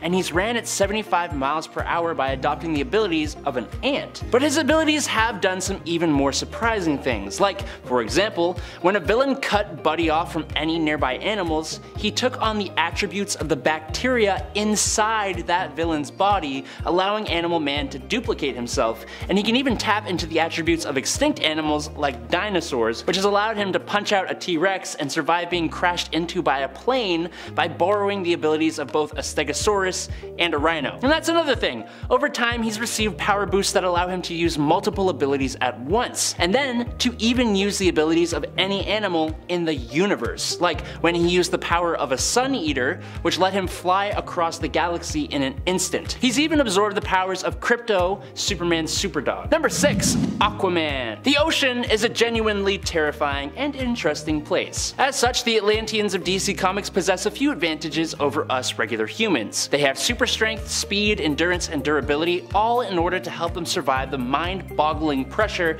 at the insane depths of the ocean at which they live. But Aquaman himself is a royal Atlantean, which means that he is a super Atlantean. His strength and durability has allowed him to close the Marianas Trench, go toe-to-toe with powerful foes like Martian Manhunter, Lobo, and Wonder Woman, and tank blasts from Starro. His speed, which is often forgotten about, allows him to swim at 10,000 feet per second, and he can move even faster without the pressure or drag of water, allowing him to dodge bullets and catch lasers. But Aquaman has quite a few other advantages. His control over sea life has helped him in a large majority of his fights, with his underwater allies coming to his aid and helping him do things he probably couldn't do alone, like creating a massive tsunami with whales. His telepathic skill is actually quite impressive as well. Some of my favorite feats include him telepathically controlling a Green Lantern ring, reading the Martian Manhunter's mind without permission, and controlling a space dragon. Now, for a while he had a hand that was a hook, and then became a magical mystical water hand that could do a whole other level of feats, but I'm out of time, so we're moving on. Number 5, Supergirl. It's funny, when I look up how powerful is Supergirl, I found more stuff about how she isn't more powerful than Superman, as if saying that Kara Zor-El is stronger than Kal-El is insulting their own masculinity. Kara is technically older than Kal is, and she also never learned to hold back, meaning she goes in with 100% effort. This made her appear to be much stronger than Superman when she showed up on the scene, but Superman has been absorbing the rays of our sun much longer, meaning he inherently has more power and more knowledge of how to use it, and his ancestry makes him just better than most other Kryptonians. That's the same reason, or part of the reason, why he was stronger than Zod. So now all the Superman stans can just like chill out for a second. Supergirl has the potential to have all the exact same abilities that Superman does, but at a lower level, which still makes her insanely capable and one of the strongest beings in the universe. She has fought Barry Allen pretty successfully, obviously not trying to hurt him though. She put up a decent fight against Wonder Woman, though she still got kinda destroyed, and beat the snot out of Cyborg Superman, and then there is Power Girl, the Earth 2 counterpart of Supergirl, who seems to be even stronger. Number 4, Swamp Thing. Alec Holland was a chemist and botanist who spent most of his efforts creating a chemical formula that could increase the growth speed of plants and even let plants grow in abnormal places. Unfortunately for Alec, the lab he was working in was sabotaged and he passed away in the ensuing explosion and fire while running out into the swamp where his lab resided. Since his body was covered in the formula he created, his consciousness was absorbed by the plant life of the swamp. In a new human-like plant body, Alec rose as the Swamp Thing. Alec was now an earth elemental and avatar of the green, essentially a god of plants. With unimaginable levels of superhuman strength, durability, and inability to feel pain, regeneration from plant life, he can move at the speed of light, alter his size drastically, shapeshift to allow himself to have other abilities like flight. He can duplicate himself, has chlorokinesis or control over plants, which allows him to teleport through plant life, as well as, and thanks to his connection to the green,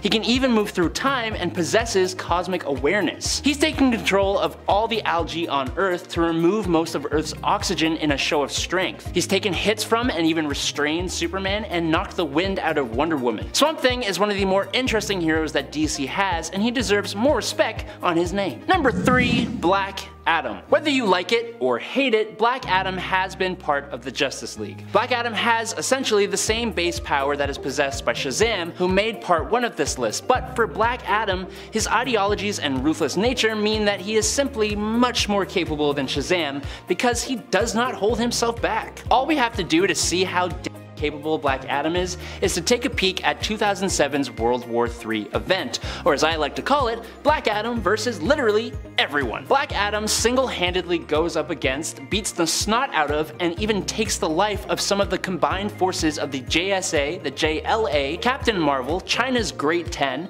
the Phantom Stranger, Martian Manhunter, Power Girl, Wonder Woman, Stargirl, Plastic Man, Jay Garrick, several Green Lanterns, and more, all at the same time. And almost no one can take him down for the whole run of the comic. It's absolutely insane. Now, as for his whole inclusion in the Justice League, he was officially a member, but he also wasn't exactly good, which he never really is. We can discuss in the comments, but he is easily one of the strongest people to ever be a part of the Justice League. Number 2, Dr. Fate. I honestly thought Dr. Fate was just a part of the Justice Society and not the Justice League, but I was wrong, and I'll admit that. So, while he should have been in part 1, he is making part 2. Hate on me in the comments if you want, I literally don't care. One of the first magic-wielding superheroes ever, Dr. Fate debuted in 1940, way before Doctor Strange. Technically, Dr. Fate is a name used by the wearers of the Helmet of Fate, which was created by the powerful sorcerer Nabu, along with the Amulet of Anubis and the Cloak of Destiny. When Nabu passed away, his spirit was absorbed into these items, allowing him to live on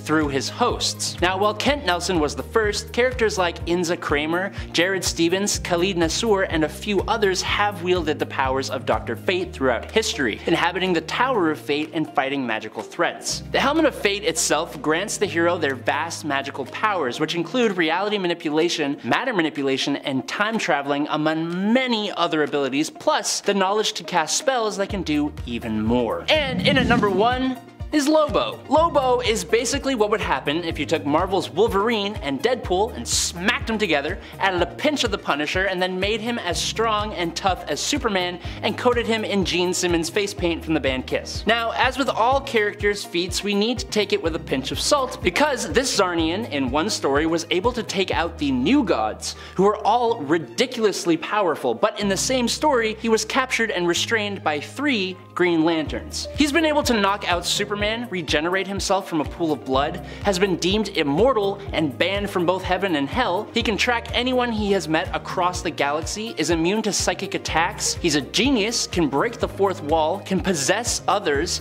speaks 17,000 languages, can clone himself using his blood, can travel time and space with his motorcycle, and in one story, he literally takes out every single superhero, and man, he punched Santa's head off. That's just messed up. Lobo is almost completely unstoppable, and for some reason, he was very briefly part of the Justice League. Starting off our list at number 10 is Assassin Spider-Man. In What If Spider-Man vs. Wolverine #1, we are introduced to Spider Assassin, a Spider-Man variant who is just a little bit more loose when it comes to the morals he follows. In his universe, with great power comes great responsibility and greater enemies, which led the Peter of Earth 8351 to leave New York City in order to protect his family from the villains who would make personal strikes. Instead, Peter joined up with Wolverine, and because of their time traveling and working together, he is much less opposed to sending criminals to the afterlife, meaning he does it on the regs. He's also almost always serious, not resorting to the usual quips and jokes that we are used to Peter using to cope with difficult or precarious situations anymore. His serious nature is also reflected in his costume, with a much darker look, especially with those black eyes. I really dig it. His web shooters have also been shown to shoot black webs in some panels, and they also include some more lethal means of dealing with his foes. He is an effective addition to the Spider Army when it was formed, and an extremely effective Spider-Man indeed. Number 9. The Spider. There are a lot of characters who go by the name of the Spider, including a pulp hero from way back in the day, but specifically, we are talking about a Peter Parker variant that's bonded with the Carnage symbiote coming from Earth 15. The Spider of Earth 15 is a much more sadistic, sociopathic, red-headed version of Peter Parker. He even claims that he has been sentenced to a total of, quote, 67 life sentences in prison for the crimes that he has committed.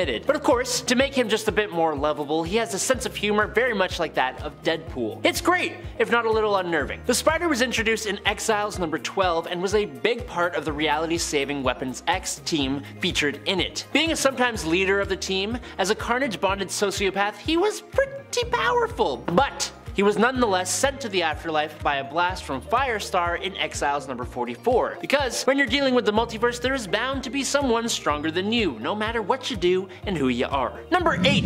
Nightcrawler Spider-Man. Very recently, meaning this year, we have been introduced to the Sins of Sinister story arc, which is basically Mr. Sinister enacting a plan to take over the world and actually pretty much succeeding. There's a whole lot to this plan that kind of deserves its own point, but one part of his plan is using his cloning know-how to create chimeras. These essentially are spliced together versions of mutants and other heroes, so basically taking the already powerful mutant heroes and making them even more powerful by giving them a second power. There are some really cool mashups, but one of the spin-off comics from this event is X-Men Sins of Sinister Nightcrawlers. This comic features a team of spliced together Nightcrawlers who call themselves the Legion of the Night, and one of these splices puts the powers of Nightcrawler on a clone of Peter Parker. It's a blue-skinned man who can do whatever a spider can, but who can also bamf from place to place. I never knew it was something I needed, but it definitely is. Nightcrawler never gets enough love in my eyes, and he's definitely one of the coolest of the X-Men. Unfortunately, I think Marvel knows how powerful this combo would really be, so they dispose of this chimera in a pretty lame way, but in my eyes, unstoppable. Number 7. Spider-Pool. Okay, I'll be honest, we have like zero information on this alternate Spider-Man. During the Spider-Verse, we were introduced to so many versions of Spider-Man that to go through each and every one in detail would have left us with no actual Spider-Verse story, and that story is dope, so no. But good golly, I wish for this one character they would have. First spotted in issue 9 of The Amazing Spider-Man from 2014, in a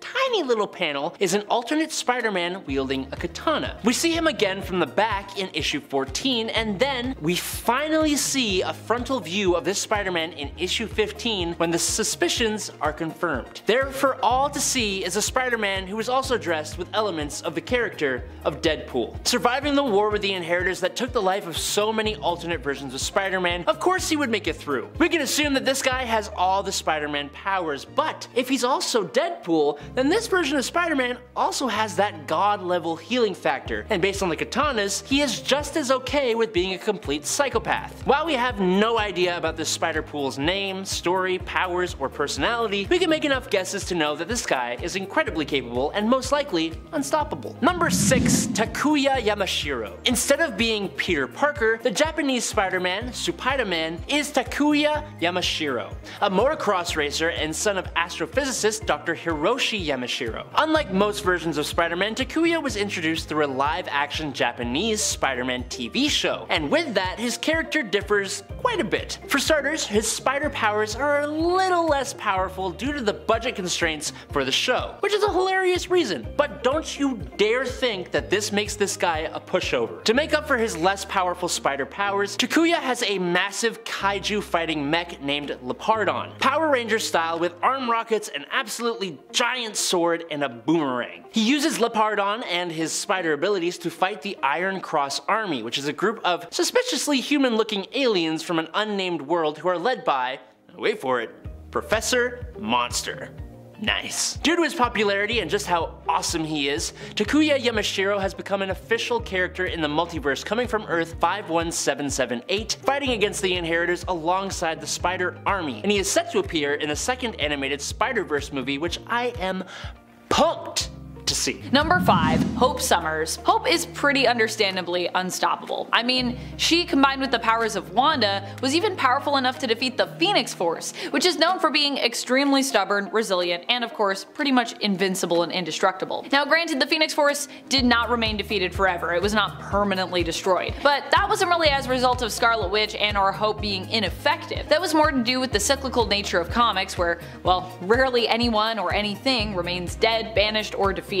Hope is unstoppable because her mutant power allows her to adopt any other mutant powers, so really the only way to defeat her would be to put her in an isolation chamber, and good luck getting her there, considering that she currently lives on an island where she is constantly surrounded by all kinds of mutants from all different alignments and where some of the most powerful mutants known to us reside. And then there's also the fact that, I mean, technically Hope kind of worked with Wanda's powers, and now Wanda isn't a mutant, so what does that even mean? Does that mean Hope can just take any powers? I'm still not sure about that. Number 4. Miranda. Miranda doesn't have a fancy code name. She's just Miranda. While not necessarily canon in the main continuity, Miranda is still one of the most unstoppable mutants I could think of, so I'm including her here, despite the fact that I believe she does exist outside 616. Although with her power set, that is something that seems like it could easily and quickly change if Miranda willed it to be so. Miranda is from the story X-Men Worst X-Man Ever, a limited series covering only one arc by Max Bemis and Michael Walsh.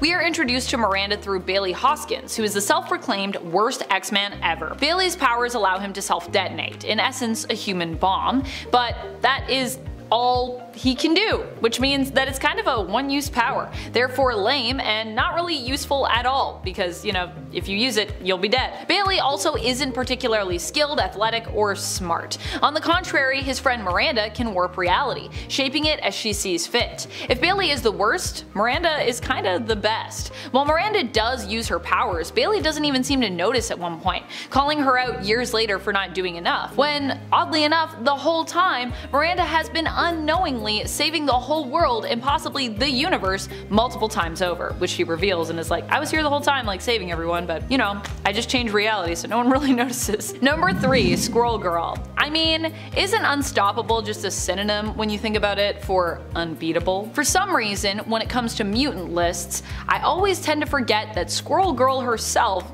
is a mutant. I don't know why I forget about Doreen, because I love her so much. And this also happens to me despite the fact that when we're first introduced to her in the comics, she advertises herself to Iron Man as a mutant. I guess it's because Squirrel Girl, despite being a mutant, is not often associated with the X-Men, but instead prefers to align herself more with the Avengers, or the Great Lakes Avengers anyways, and other Avenger-based teams. Number 2. Mr. Sinister. Mr. Sinister might strike you as an odd pick for one of our top spots on this list, but with what he has been up to lately, I gotta say, I think he deserves it. As we ramp up to the Sins of Sinister event, which I'm sure is going to be a banger, but also end up destroying the beautiful golden era that has been X-Men comics recently. And Krakoa. Poor Krakoa. Sinister is quickly becoming the most powerful he has ever been. Currently, this is all thanks to his Moira protocols, as revealed in Immortal X-Men. With the Moira protocols, Mr. Sinister can control the timeline, basically tweaking it as he sees fit to better understand the best way for him to shape the world as he would like it to be. If he makes a change that doesn't actually work out for him in the end, he just destroys that powered Moira clone that he has to erase that change and outcome, and then kinda like tries again. So this allows him, with all the Moira clones that are powered, to try, well, infinite possibilities for what the world could be, which is pretty scary. This is an insane level of power and could possibly make him one of the most unstoppable mutants ever, unless a whole bunch of mutants and heroes are able to do something about this, though he might not be the most unstoppable. Number 1. Iska the Unbeaten. Iska is truly unbeatable. Even the closest I have ever seen to her being beaten,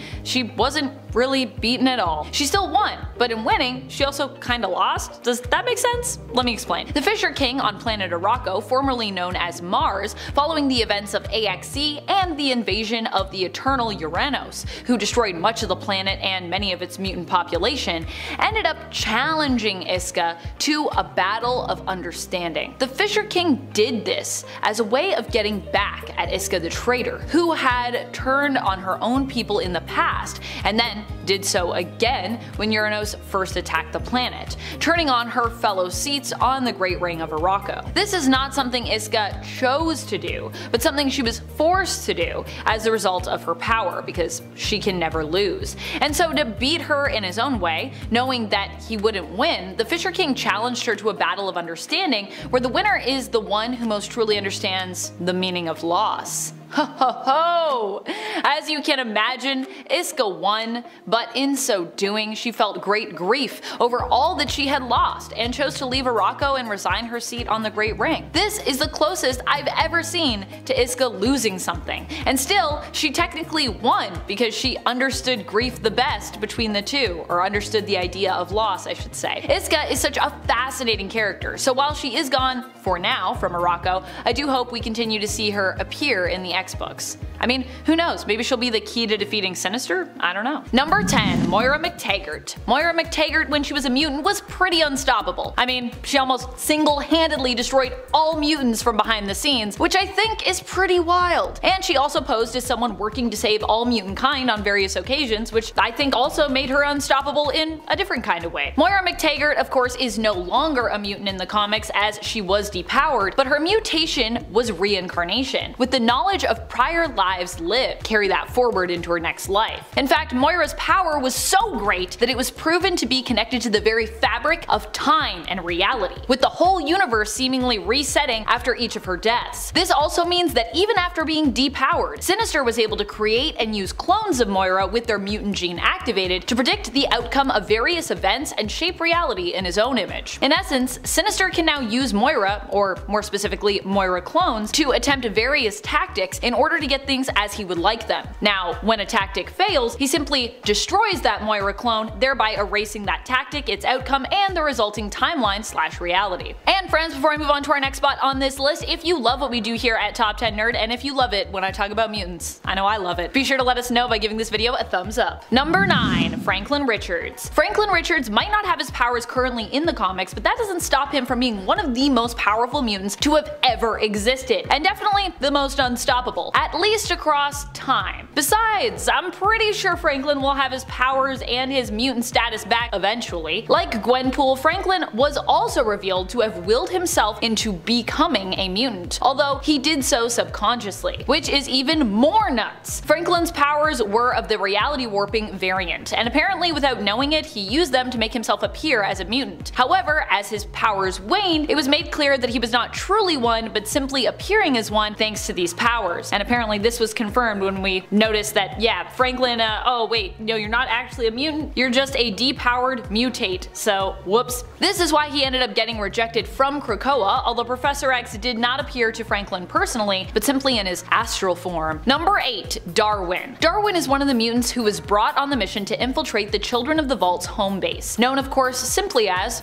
the vault. Darwin was handpicked for this mission due to his unique mutation, which allows him to adapt to any situation, evolving himself to best survive whatever he comes up against. For this reason, he's pretty unstoppable. This is also why the children of the vault valued him and ended up capturing him, because his mutation was also valued amongst them and makes them a lot more unstoppable as they can implement it into their own evolution to help them evolve smarter and faster, making them even more formidable foes for the X-Men. Number 7. Sunspot. Sunspot is a mutant that I feel I do not talk about enough on this channel, so I'm using this list to grow his ego just a little bit more. Sunspot is unstoppable in many ways. He's not only powerful as a mutant, even willing to give his life to save the day, refusing to be stopped by whatever problem comes his way, but he's also insanely ruthless when it comes to the world of business. He is wealthy and so often can break through barriers that some mutants might be limited by due to their income bracket. Besides that, Roberto is probably also one of the most stubborn characters, not even just mutants, that we have in comics, and for that reason he is also personally pretty unstoppable, as he doesn't usually give up or throw in the towel easily. And if you want to talk about power levels, woo! Sunspot has been referred to before as one of the most powerful mutants ever. Now granted, I think he was the one who called himself that, but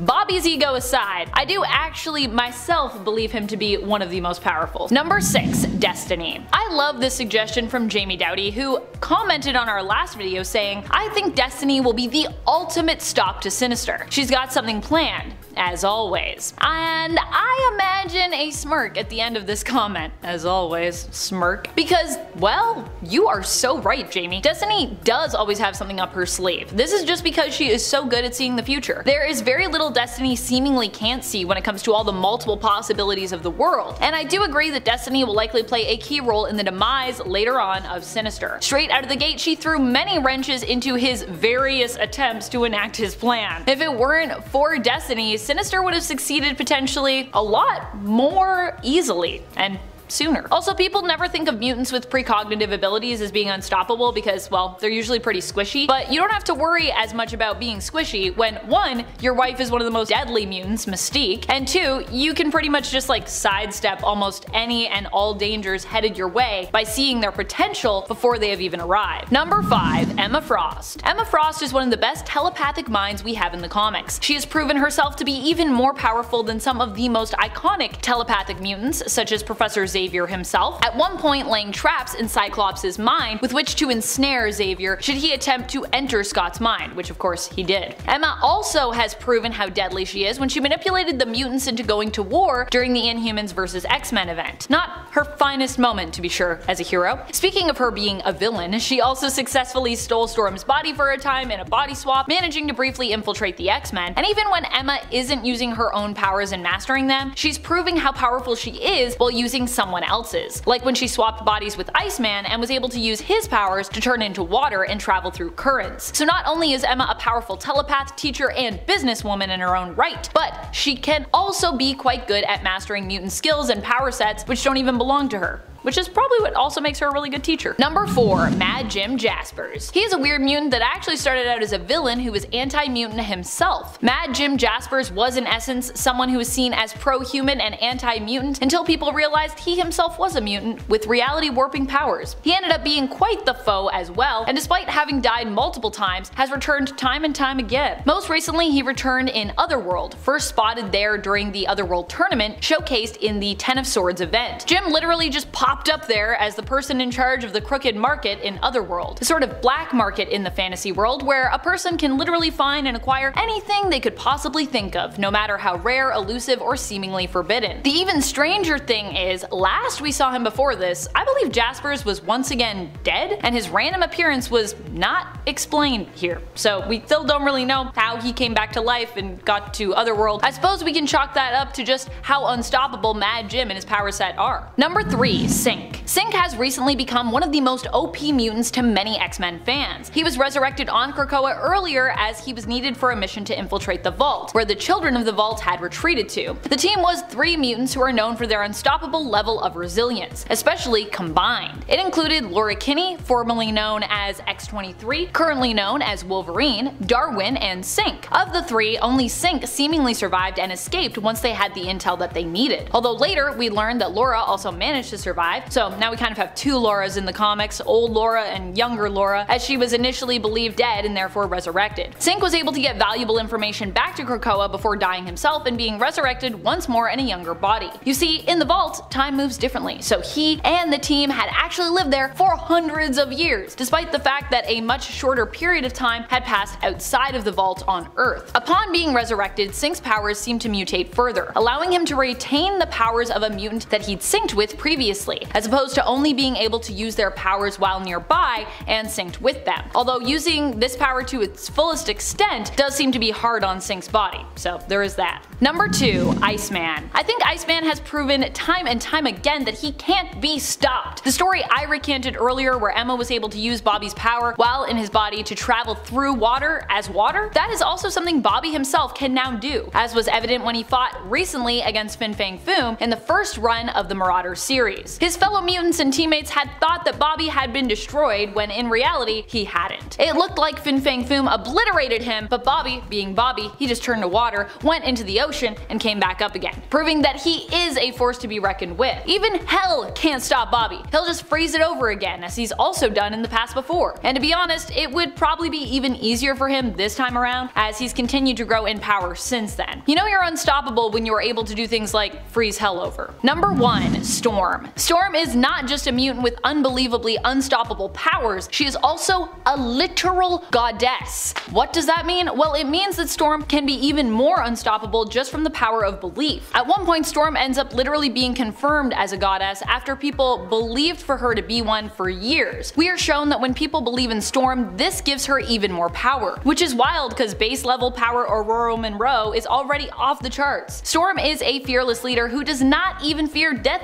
himself, even going so far as to dance with a version of Death, Apocalypse's son, and one of his original 4 horsemen. And she beats Death in combat too, which is pretty wild. Of course, you know, this isn't Mistress Death, but it simply goes to show how fearless Storm is, whether we're talking literal death, metaphysical death, or an alternate representation of death. But coming in at number 10, it's actually Superman. We're just gonna get this one out of the way now. Yes, Superman is practically unstoppable.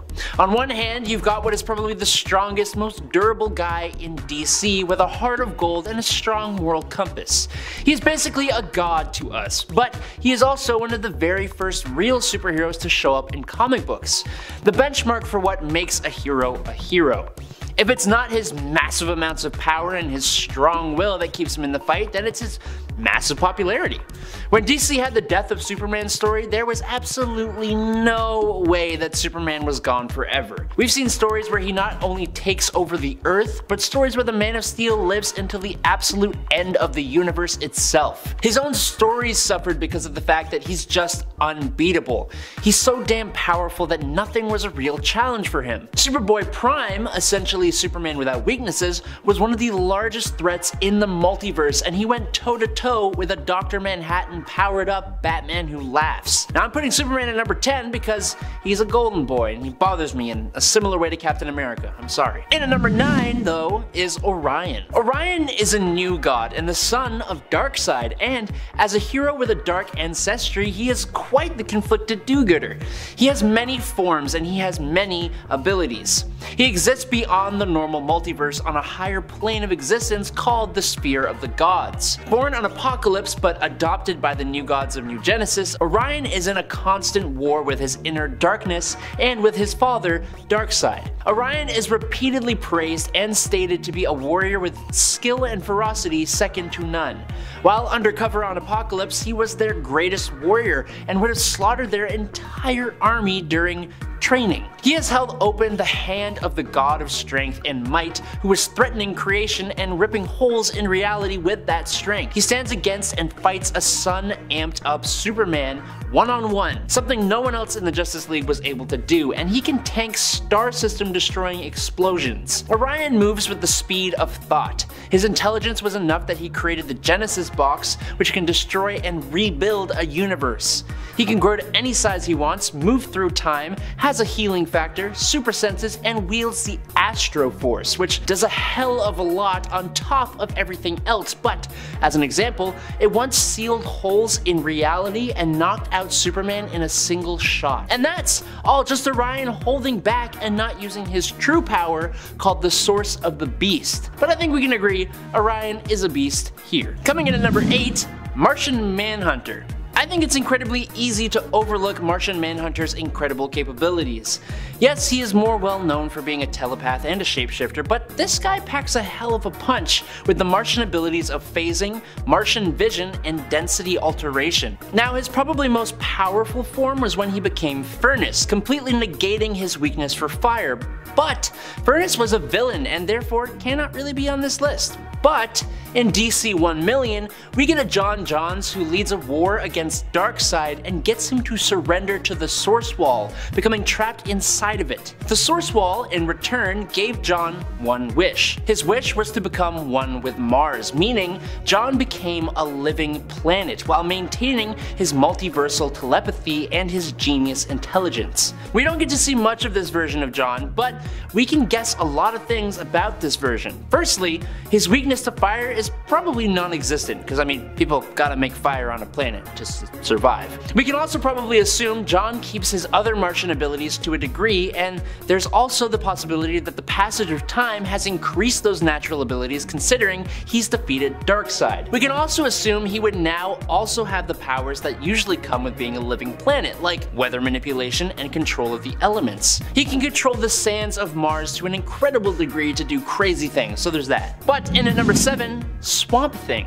Alec Holland was a scientist who, much like some other scientists, turned superhero when he was caught in a disaster. For Alec, it was an explosion. When he jumped away from the explosion, Alec was bathed in the chemical vats of the Louisiana swamps, and his memories were absorbed into the being known as Swamp Thing. Swamp Thing is an immortal creature who fights to protect the planet from threats to nature, including many supernatural villains. The Swamp Thing has complete mastery over all forms of plant life, and through this power, he is in constant communication with the very essence of the Earth, the green, and he serves as the plant elemental for the entire planet. In the past, Swamp Thing has gained access to other elemental powers, like at one point gaining control over earth, water, air, and fire, in addition to that of plant life. Theoretically, so long as there is plant life on planet Earth, Swamp Thing will always have a vehicle through which to house his consciousness, which makes him effectively immortal. He has basically revived himself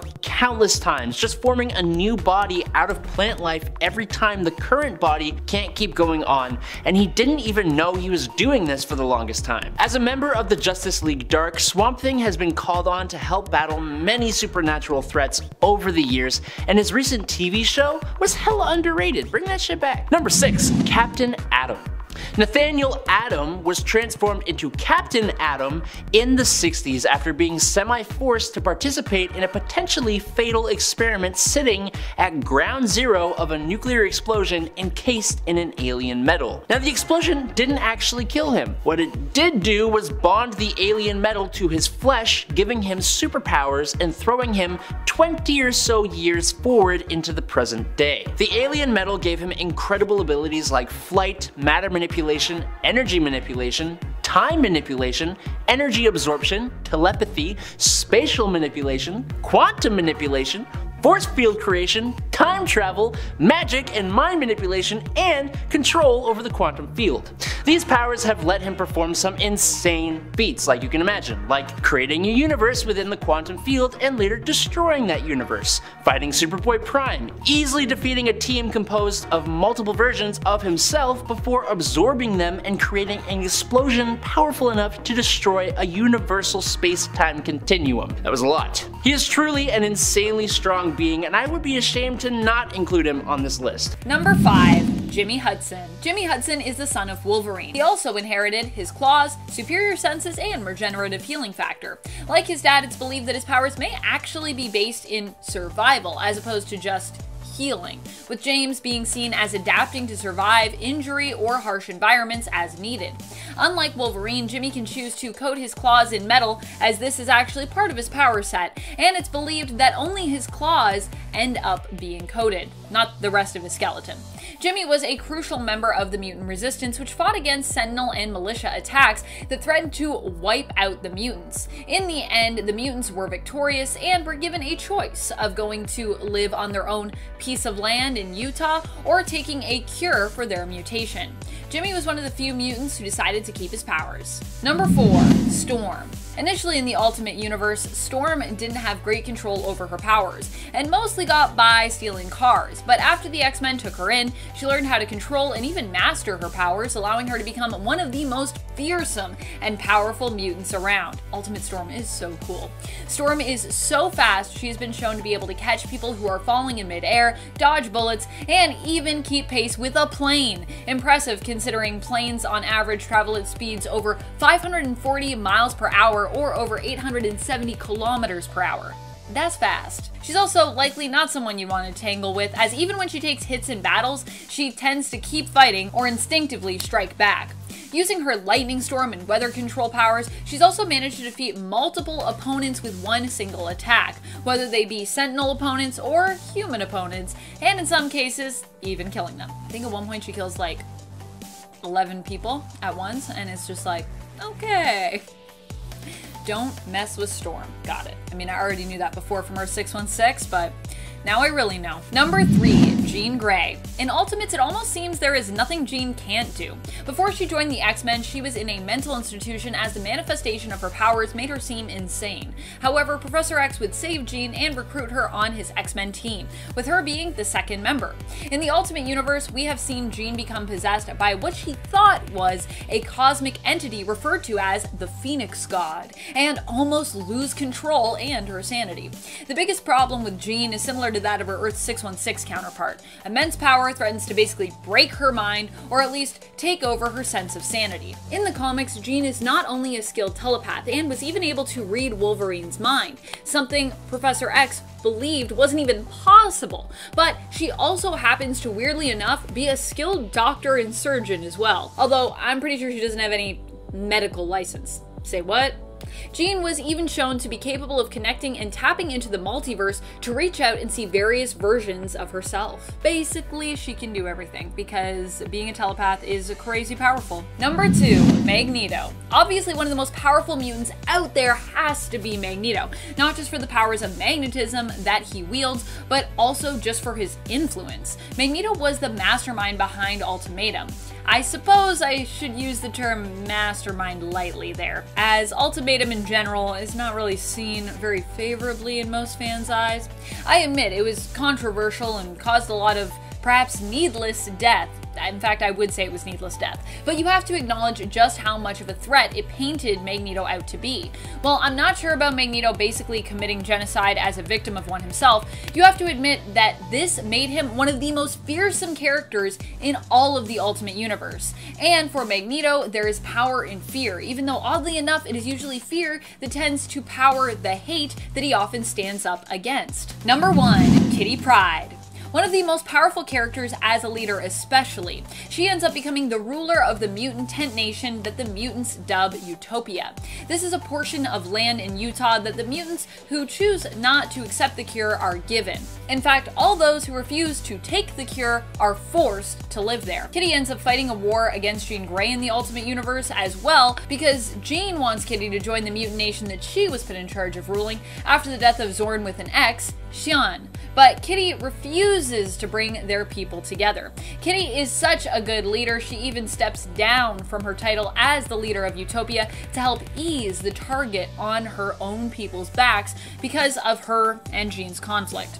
Kitty and Utopia would end up winning that war, and Kitty would also play a crucial role in defeating Galactus as well. Also, I gotta say, that whole World War X thing, It was pretty weird. It was pretty weird, friends. Coming in at number 10 is Sync. Sync has the mutant ability of power mimicry, meaning, like Rogue, Sync can copy the powers of other mutants. Unlike Rogue, Sync has the benefit of not doing harm to whoever he is borrowing powers from, and he can also do it without physical touch. Recently though, after being resurrected, Sync got a bit of a power boost, and he may even become a new Omega level mutant. In the story, Sync not only uses his normal mutant powers to replicate the abilities of the mutants Sunfire and Cyclops while they were both nearby, but is also able to tap into Jean Grey's telekinetic abilities while she is literally all the way chillin' on Mars. Sync's growth in power post-resurrection was first noticed back in 2021's X-Men number 18, with Sync documenting that he was now able to sync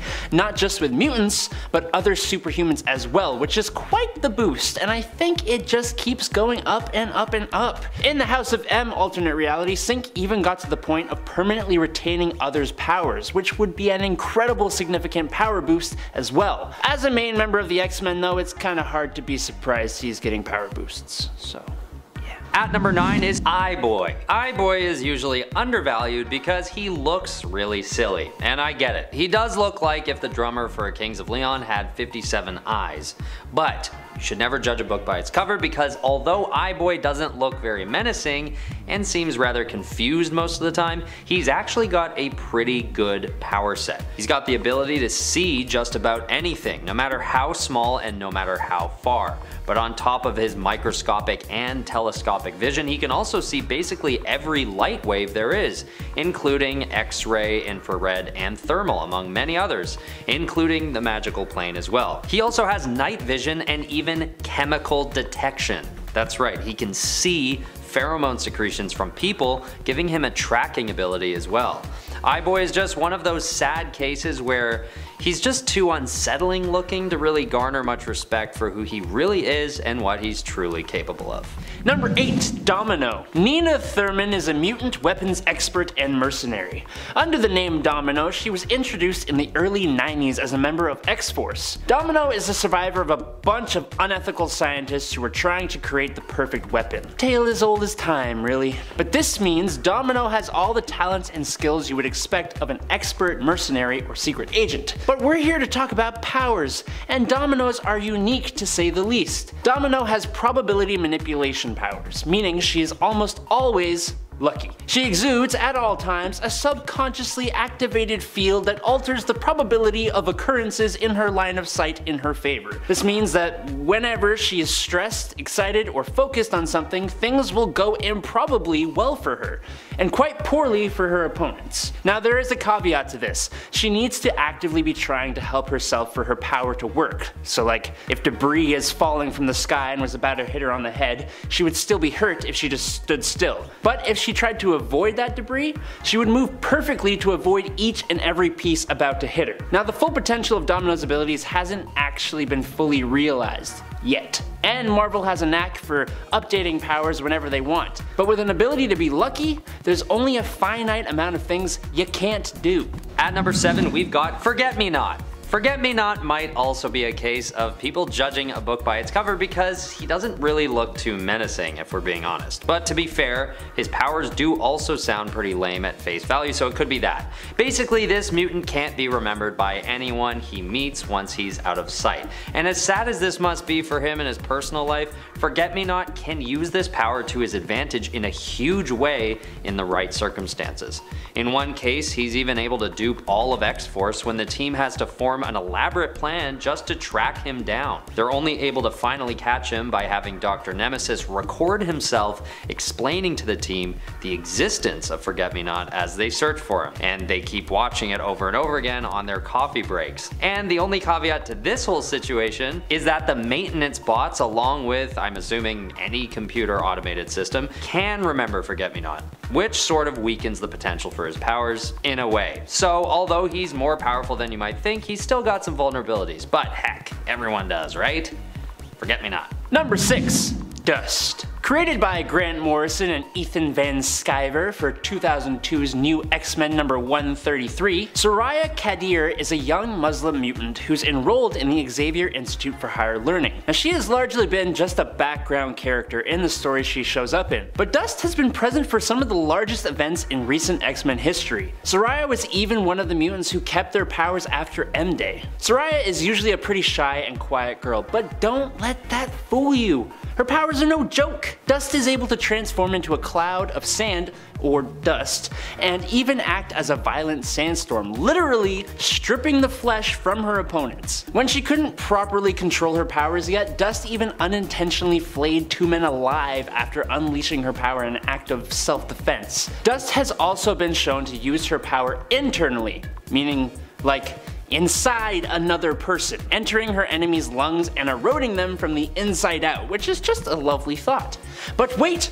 There's more. It also appears that Dust is immune to magic and telepathy based attacks in her sand form. The only problem is that if you pull out a hose or like a super soaker or something, she's pretty much done, as she's extremely vulnerable to water. She's a powerful mutant, but sorely underutilized. At number 5 we have Marrow.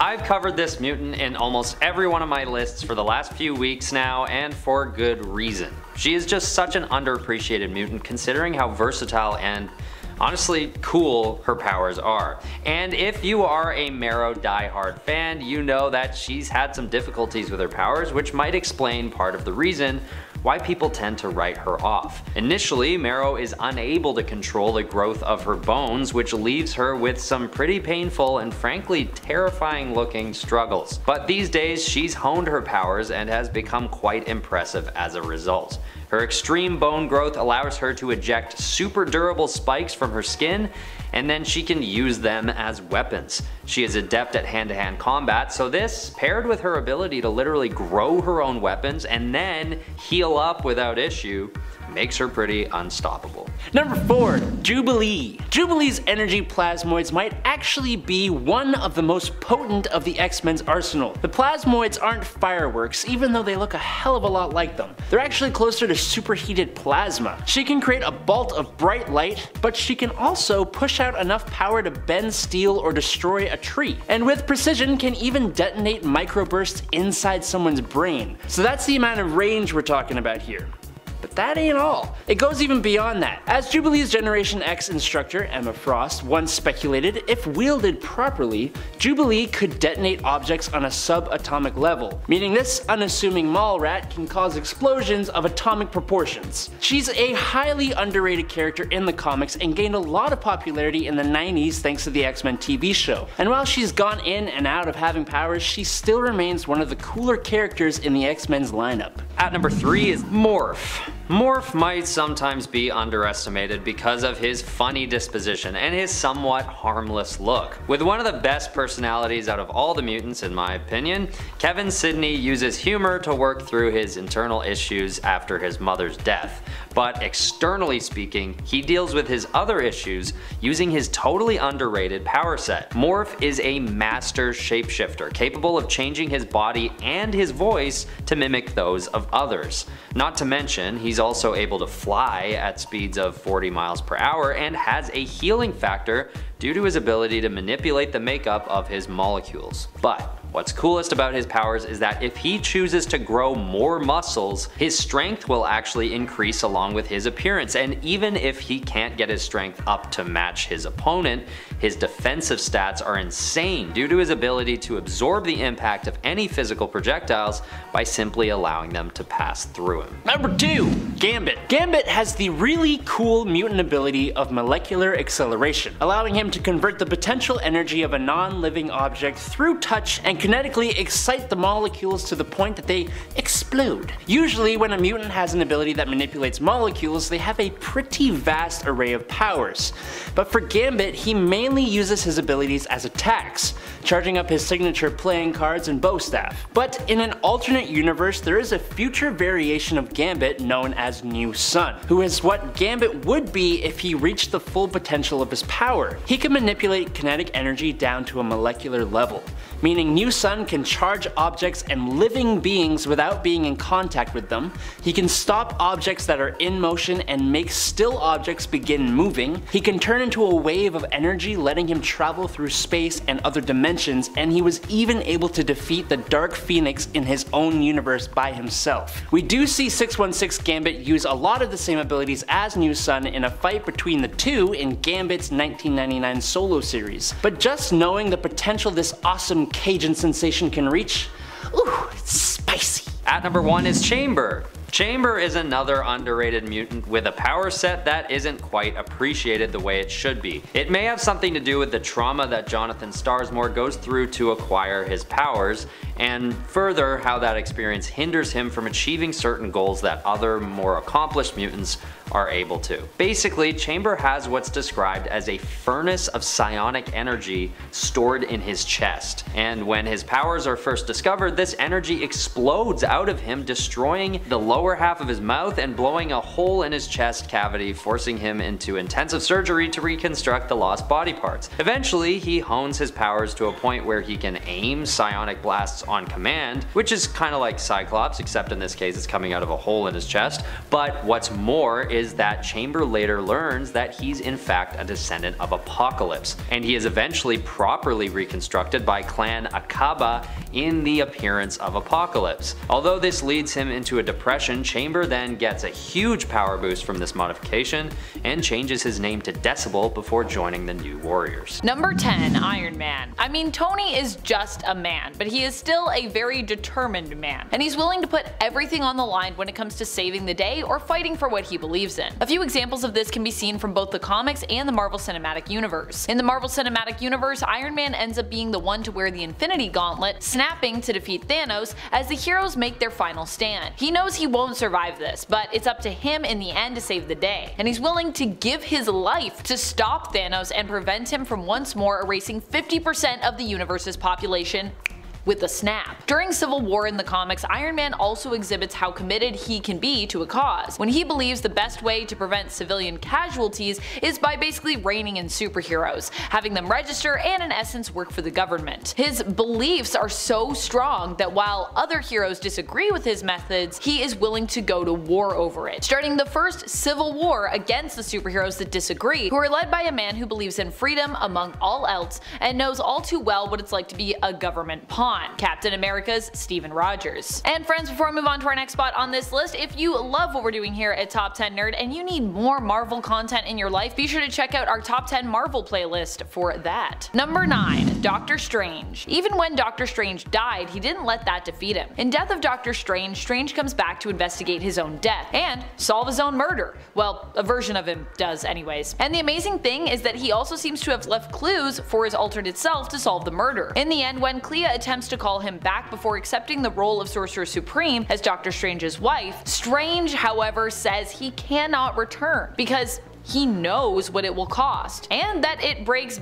basically laws of magic. Despite the fact that Strange is a hero who gets things done, he has also learned how to be unstoppably loyal to the rules of magic. This is probably because he is known to have broken these rules on a few occasions to varying degrees of success, I'd say. Sometimes it works, other times doing so only creates more problems, as we also see in Doctor Strange's journey in regards to his MCU stories and counterparts. In the MCU, Strange was willing to break some rules to help Peter get into school by making the world forget that he was actually Spider-Man. But due to Peter's constant add-ons in regards to who was actually allowed to remember, Strange lost control of that spell, splitting a crack in the multiverse. But alternatively, when facing off against the Scarlet Witch, he did allow himself to use an alternate copy of the Darkhold to dreamwalk in his own alternate universe's corpse, breaking several rules in order to defeat Wanda. Then again, he probably knew, like, this is like, I gotta break some rules here. I'm hoping it'll all work out in the end. I mean, I think Strange knew, like, I could do this and it'll be worth it. Number 8. Captain Marvel. Captain Marvel, aka Carol Danvers' whole motto is basically about being unstoppable. Higher, further, faster, baby. Well, it's about being unstoppable and of course,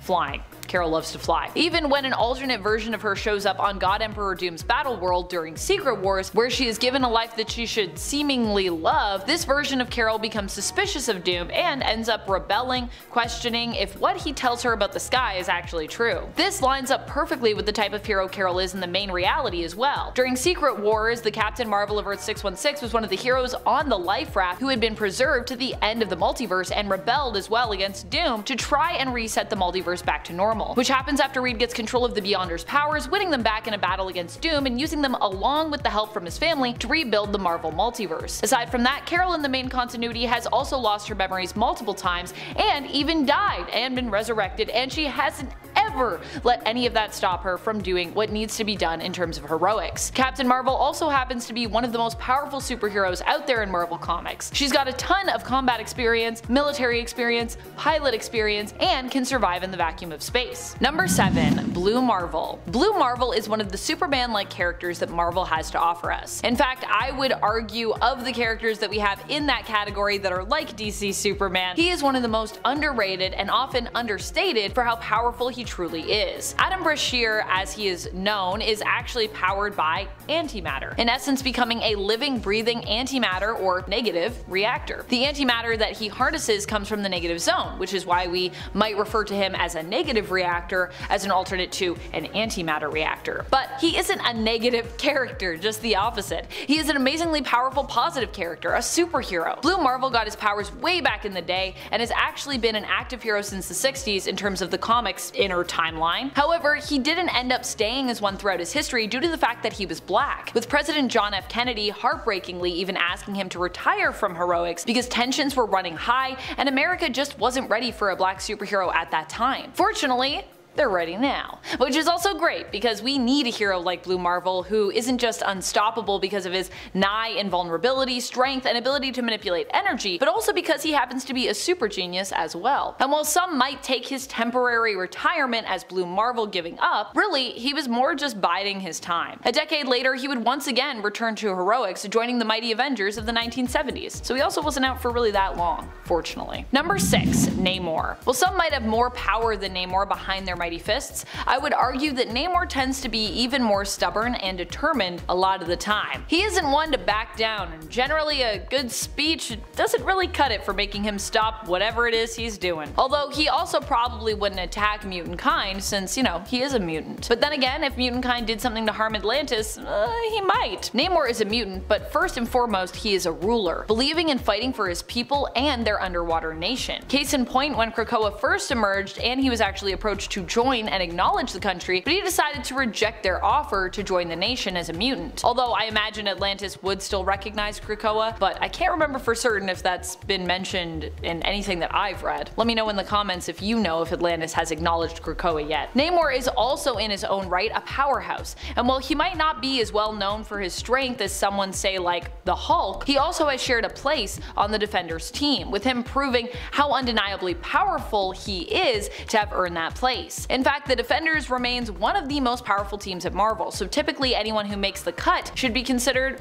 pretty OP. Number 5. X-Man. I mean, when you have the power of someone like X-Man, it's impossible for you to not be considered unstoppable. X-Man is a reality warping mutant and superhero. He's extremely powerful when it comes to telepathic abilities and telekinetic abilities. Although he isn't always operating on the side of, you know, straight up good, with his morals sometimes getting a little wonky, I would say, like when he thought that, you know, removing love from the world would somehow fix it. At the end of the day, he is generally trying to be a hero and do what he thinks is best. Nate Gray, as he's known, is not from the main continuity, but actually hails from the reality of Earth 295, aka the Age of Apocalypse, and then he kinda got like sucked into the main continuity. In the AOA reality, which stands for Age of Apocalypse respectively, he was created by that world's version of Mr. Sinister, known simply there as Sinister. However, Gray would escape Sinister and end up being raised by mutant hero and one of my fave mutants in general, Forge. So you know that Gray in general is going to act as a hero because he was raised by one of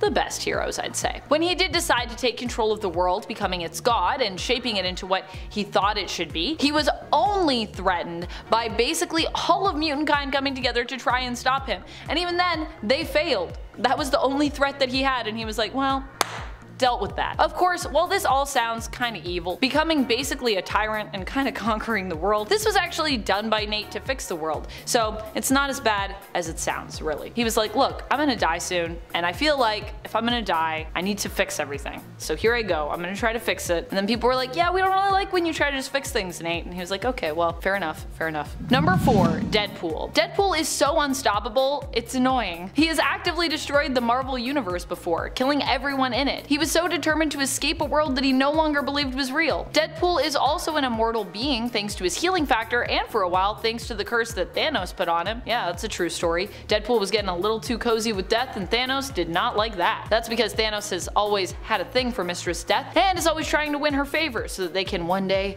be together. Maybe one day. Thanos has an unhealthy obsession with death, I would say. So Thanos, when his potential future relationship status was threatened, decided to curse Deadpool so that he couldn't die, thereby preventing him ending up with death and keeping the two of them apart. Deadpool for a while was human, and it was during this time that Wade Wilson became a lot more squishy, and I suppose stoppable. But even then, he didn't end up dying, but instead would be reverted back to getting his powers, going from handsome mortal Wade Wilson back to kinda ugly, unkillable Wade Wilson. Oh my gosh. When are we getting the Immortal Deadpool book, I wonder? That could be a whole book. Someone write that. Mortal Deadpool. Number 3, Magneto. I mean, Magneto literally kept himself alive through sheer willpower and massive control of his powers. I think that means he deserves his spot on this list. And for those who might think, yeah, but is Magneto a hero, Amanda? I would say that you could argue for him being on either side, really, hero and villain. Magneto throughout most of modern comics has been villain and hero, but he also kept his blood pumping without a heart to face off against Uranos, which was a heroic feat. So even if you perhaps disagree with my categorization of him on this list, I think you at least have to give him some hero props for doing that, and perhaps at least, you know, I would say a good amount of hero points. Hero points that Magneto has truthfully been racking up over the years, especially recently in the comics. After initially facing Uranos, Magneto was left for dead, which was a mistake on Uranos' part to assume this during the AXE Judgment Day event. As we've learned from Zombieland, you always gotta double tap, aka confirm that kill. It is important, especially if you're facing off against Magneto. Uranos did not follow this rule, assuming Magneto was dead after he took his heart, and as a result, Magneto came back to finish him. Magneto basically used his powers to keep his blood moving throughout his body by controlling the small bits of iron in his bloodstream to basically keep it pumping without having an actual organ to do it for him. Literally heartless Magneto, which sounds terrifying. Later, using all his strength and a power boost from Storm, Magneto was able to defeat the Eternal Villain before he passed away. But I'm sure he'll be back eventually because he is Magneto and he's a pretty great character, so. Number 2, Wolverine. I would say Wolverine is probably one of the most unstoppable heroes that we have over at Marvel Comics. He is a master tracker and is determined when it comes to defeating whoever stands in his way, or when it comes to saving the day. And even when he ends up being brainwashed and used as a weapon, he ends up not letting that stop him, at least not in the main continuity. Although in some of those alternate worlds, he definitely has been brainwashed to the point that he had to be put down. And by Kitty Pryde, no less, in one of them. Ugh, that hurts my heart. That being said, even in alternate worlds where he has become like Lord of the Vampires, he was able and willing to rise up to defeat his fellow evil brethren, even though he knew it would also mean his own death as well, potentially. That's how determined Wolverine is. He's also virtually unkillable. Well, I guess unless you drown him. But even then, Wolverine has fallen into oceans and washed up miles off on another shore unscathed, so for a man that can still be drowned, I mean, he does pretty well to make it out alive of those underwater situations. Number 1, Hulk. I mean, we can't do a list like this and not talk about Hulk, am I right? The Hulk is not just a powerful hero, but he's also a stubborn and determined one. We've seen this shine through not just in his Hulk persona, but also as Bruce Banner before as well, but especially as the Hulk. Let's turn to World War Hulk as an example. In this story, Hulk was shot off planet by the Illuminati and ended up in Sakaar. He not only rose above being a gladiator, helping to lead a rebellion and an uprising, but after Sakaar was destroyed from a ship exploding, Hulk was determined to get back at those who had sent him there in the first place, and then later seemingly ruined his happiness, even though that isn't quite what happened, but that's what the Hulk thought happened, and that's all that really matters. He returns to Earth to get revenge on the Illuminati, and he proves just how deadly he can be. It also goes to show us why you really do not want to make the Hulk angry, because he might just squash you like a bug. He threatens the lives of some of the greatest heroes. When it comes to confronting even Professor X, Hulk manages to take on the mutants who come to his aid, and single-handedly does so, not being defeated by a physical show of power, but instead kinda by a speech about how the mutants, don't really deserve his ire. When it comes to Bruce Banner, we've seen his unstoppable nature as is showcased in the recent Hulk series by Donny Cates and Ryan Ottley, where Bruce turns Hulk's body into his own spaceship, and his mind into the ship's engine, with Bruce remaining in control at the helm, which is pretty crazy. Also, I mean, Bruce kinda took on Thor in a fight at one point and was like, look, I might be Bruce Banner, but give me all the information about how the Hulk fights. I'm a smart guy and I can use that knowledge to basically face off with the Hulk. Number 10. Nightwing.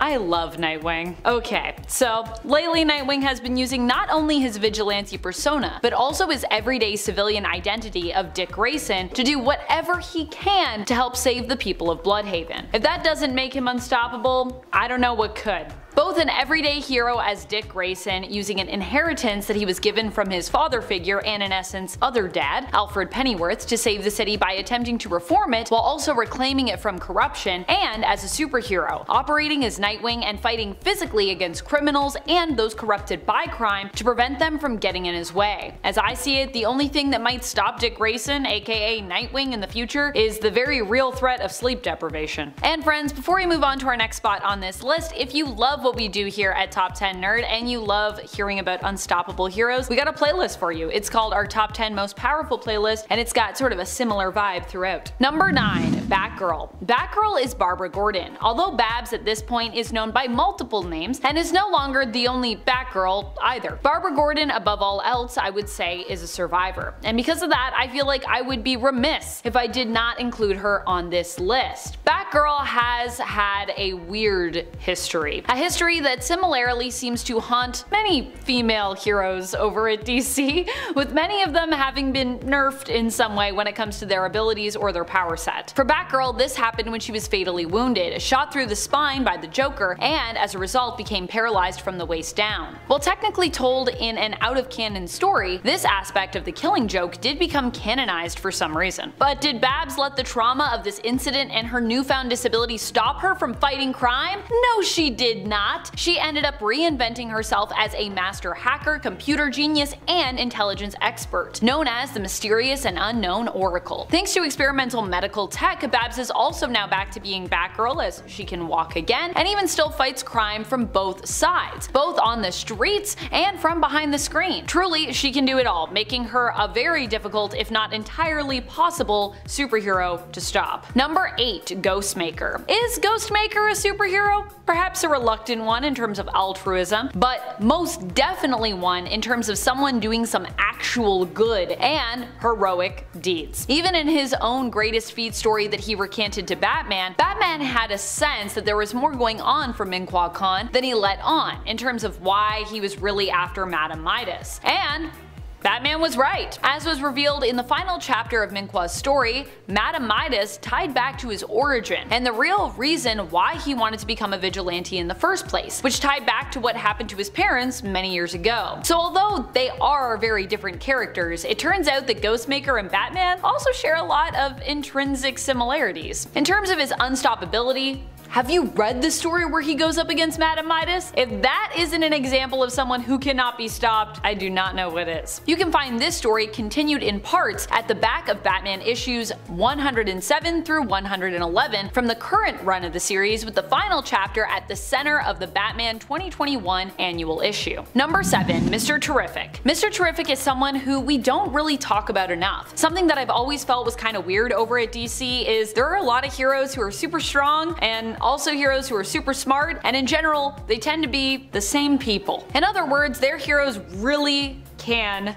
do it all. Both brains and brawns for the most part. But when it comes to Mr. Terrific, he is really all brains. And while he might not sound quite as unstoppable as the heroes who can do it all, I still think he deserves to be acknowledged for his genius, especially as that's all he has at his disposal for getting things done. Mr. Terrific has been a part of the Justice League Reserves, but is more commonly known for his affiliation with the Justice Society of America. While known for being a skilled fighter as well, his primary ability is his genius level intellect, being considered the third smartest man on Earth after Batman and Lex Luthor. Number 6. Mr. Miracle. When we say unstoppable, it can mean a variety of different things, depending on, but when it comes to Mr. Miracle, we are undoubtedly interpreting unstoppable to mean someone who can basically never be held. Scot-free is Mr. Miracle. He was once known to be the son of High Father of New Genesis, but was exchanged to become the ward of Darkseid when he was young, in order to barter a ceasefire between Apocalypse and New Genesis. In exchange for Scott, Darkseid gave up his son, Orion, to go live on New Genesis. Orion definitely got the better deal between these two boys. Scott actually grew up severely mistreated by Granny Goodness, who is known for training Darkseid's forces, including some of his most fearsome and powerful warriors, his female Furies. Scott from a young age would find that he had a natural aptitude for escaping, and would hone this over the years, celebrating whenever he won a moment of freedom. Eventually he escaped, leaving Apocalypse and making his way to Earth. Mr. Miracle is considered the best escape artist in the world, and is even believed to be better at escaping than Batman himself, who is also known for pulling off many a daring escape. Number 5. Big Barda.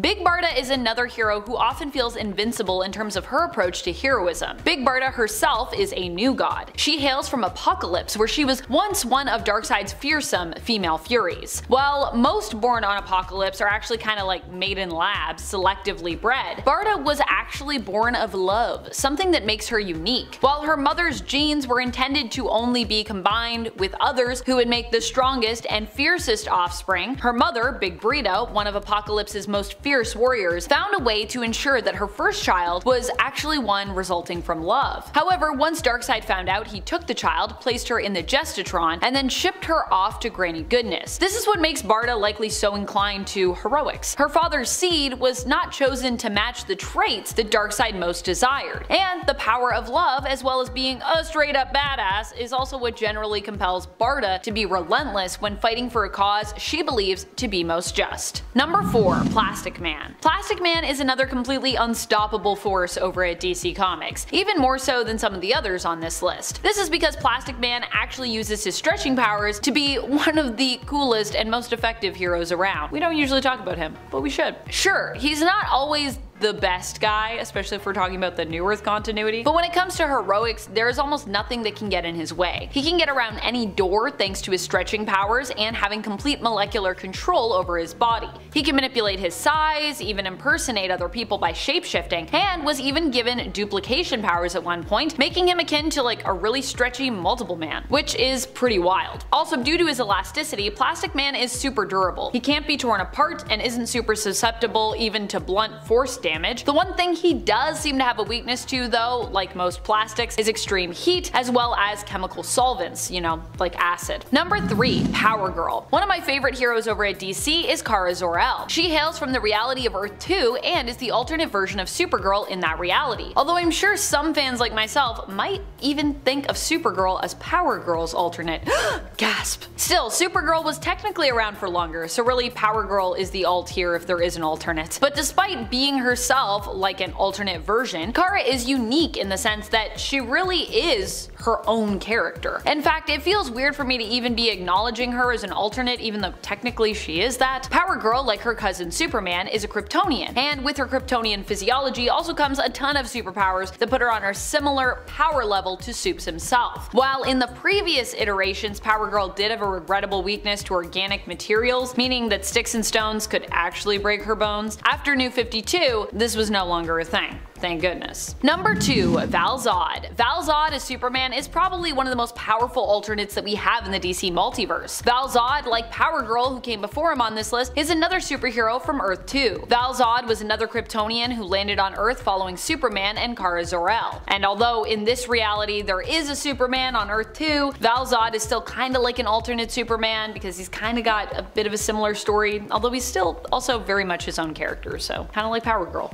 Val-Zod managed to befriend Kara before Krypton was destroyed, and as a result was one of the lucky few to escape its complete decimation. He landed on Earth but was intercepted by a man named Terry Sloan, who ended up manipulating Val-Zod into helping him. Later, Val-Zod was sought out by the Wonders of the World, the premier Earth 2 superhero team. They wanted his help in fighting a bizarro version of Superman that was created by Darkseid. Despite being a pacifist, Val-Zod would eventually agree to help, as Kara could not bring herself to fight a version of her cousin, and at the time I'm pretty sure everyone thought, you know, that was actually Superman, but you know, it wasn't. At that time, Superman was actually dead, having been killed by Darkseid. Val-Zod was not stopped by the Earth 2 Bizarro Superman, fighting him to reveal the truth, that this Superman was indeed a clone and not the true Kal-El. Number 1. White Lantern. Kyle Rayner has to be one of the most well-rounded Green Lanterns around, which is probably why he was such a great candidate when it came to him taking on the role of a White Lantern. Kyle Rayner as a White Lantern wasn't just a member of the White Lantern Corps, which combines all the colors of the emotional spectrum together, but the leader of the Corps at one point. He is considered to be a master of all the different colors of the emotional spectrum, which is also why he makes such a powerful White Lantern, and why he makes such a powerful pick for our list. When it came to the Blackest Night event, the White Lanterns were really all that could be used against the foes of that event. When the world was facing its end as a result of it, even Nekron could not stop the White Lanterns from saving the day. While a lot of people like to hype Hal Jordan, and I would still say that, you know, Hal is pretty unstoppable for the most part, Kyle to me is the epitome of the most powerful Lantern, since he's not only a powerful Green Lantern, but also can really fit in basically any Lantern Corps, making him one of the most balanced and capable in terms of his connection to all of the emotions. I know people are gonna maybe disagree with me on that, but I encourage the disagreement. Let us discuss. Number 10. Beast. Beast is probably one of the most unstoppable characters at Marvel Comics right now, and while technically still a hero, so relevant to this list in terms of his classification between being a goodie and a baddie in general, he still has been up to some pretty questionable things in order to protect Krakoa, including basically turning Wolverine into a mindless slave. On the more optimistic side of Hank's history though, we also see an example of how unstoppable he can be in terms of his ability to seek out knowledge and never give up. After House of M, Beast for a good while was focused on finding a way to restore mutant kind and bring back the mutants they had lost in the aftermath, thanks to Wanda's reality warping magic. Hank tried everything from science to mysticism, but in the end was sadly unsuccessful. However, he still searched far and wide for a very long time, which I think should get him some unstoppable points. I think he also even created an organization just to like figure that problem out, so yeah. And friends, before we move on to our next spot on this list, if you love what we do here at Top 10 Nerd, be sure to show us that you love us by giving this video a thumbs up. And at 9, Franklin Richards. Franklin Richards is the son of Reed and Sue Richards from the Fantastic Four, obviously. I don't feel like I needed to say it, but I still needed to say it. And even while like currently or like in the actual real present year of the comics he's a toddler, he's still an absolute powerhouse, and I'm gonna count him, okay? Especially since the freaking Celestials have deemed this kid beyond Omega level on like the scale of mutant based powers, because you know, when a future version of yourself comes to your present and then manages to bend Galactus to their will, making Galactus Franklin's herald, I don't think there's much else that they can really do aside from just accept it. Hey, that's like 100%ing life. There's nothing you can do after that, which I think speaks for itself. This kid is able to tear the universe apart with a single thought, in essence, probably making him the scariest damn toddler on the face of the earth and the galaxy, aside from eventually when I have mine, because that will be the spawn of Satan. And that's also coming from someone who already thinks that toddlers are scary. Alright, you should have seen that one who was trying to stab me with safety scissors. That was a time. Gotta love Tuesdays. Also, according to the history of the Marvel Universe, like the book, Franklin Richards is supposed to survive until the end of his universe and then pass on to the next one, like Galactus did, which is insane. Dude was born from a girl who can go invisible and a guy who can stretch. Jeez.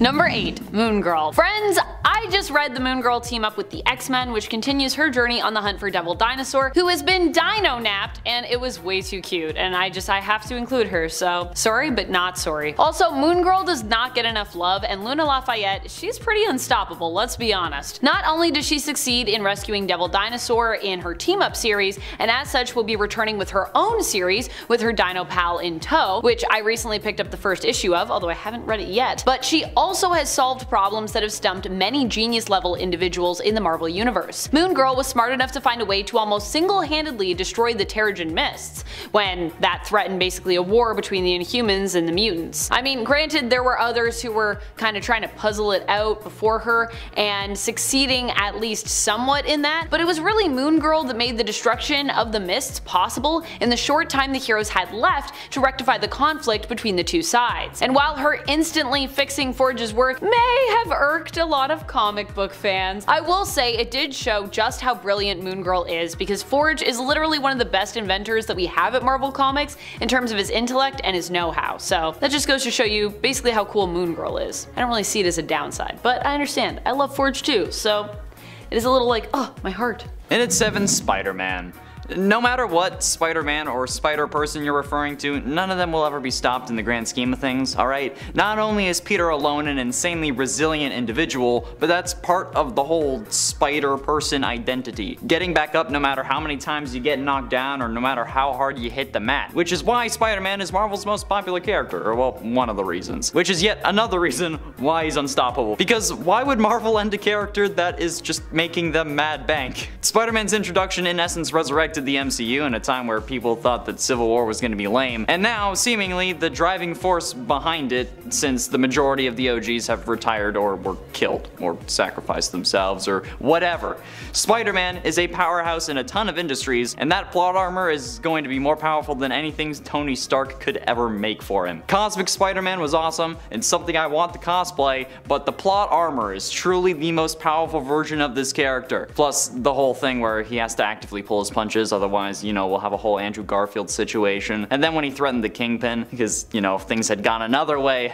nobody would have been able to stop him. He would have just I would have liked to see that though. Number 6. Colossus. I mean, it's literally in Colossus's name at one point, hence why he has to make our cut and why he takes one of our top spots. Colossus is known for being the unstoppable Colossus in Marvel's Contest of Champions, but also in the comics during the Fear Itself event when he became the avatar of Sidorak for a time, replacing Cain Marko. In fact, whenever Colossus is the avatar of Sidorak, that's what we call him, Unstoppable Colossus, because Juggernaut is Unstoppable Juggernaut. And if you have his card in Marvel Snap, it is easy to see why we consider him to be so unstoppable just in general. Sorry, I'm obsessed with Marvel Snap lately, so it's probably going to be mentioned now and then in our videos. Even though we are not sponsored by Marvel Snap, to be clear, but we should be. I love that game. In Snap, Colossus's card ability is an ongoing. He cannot be moved, destroyed, or have his power reduced. And he comes by this card ability honestly, as even in the comics, Colossus is known for being an unstoppable force. Halfway through in at number 5, Archie Andrews. Okay, whoa. Hold on. Before you start raging at me in the comments, just please hear me out. I doubt anyone actually listened to that, but you know what? You may think that this is ridiculous and that I'm just trying to be a shit disturber. And while that is one of my favorite pastimes, Archie and the gang have actually been canon in the Marvel Comics since June of 1994. Archie Meets the Punisher is a one-shot comic and intercompany crossover written by Bat and Lash, and it was published jointly by Archie Comics and Marvel Comics and features the Punisher mistaking Archie Andrews for a criminal that he's been hunting. Then, when he realizes that he was wrong, he works with Archie to rescue Veronica after she had been kidnapped. And you know what? Since Archie has been a superhero multiple times in his comics, this instantly makes Archie a canon Marvel superhero. But with the comics being used as a plot device as well in Riverdale Season 6 to explain their multiverse, well, those would also by proxy be canon, meaning that Archie, being another Marvel Superman but with a weakness to palladium instead of to kryptonite, is a thing. Until they got rid of his weakness. Yeah, that was also a thing. Yeah, that's a pretty unstoppable hero if you ask me. Yeah, he can't fly, but I mean, again, plot armor.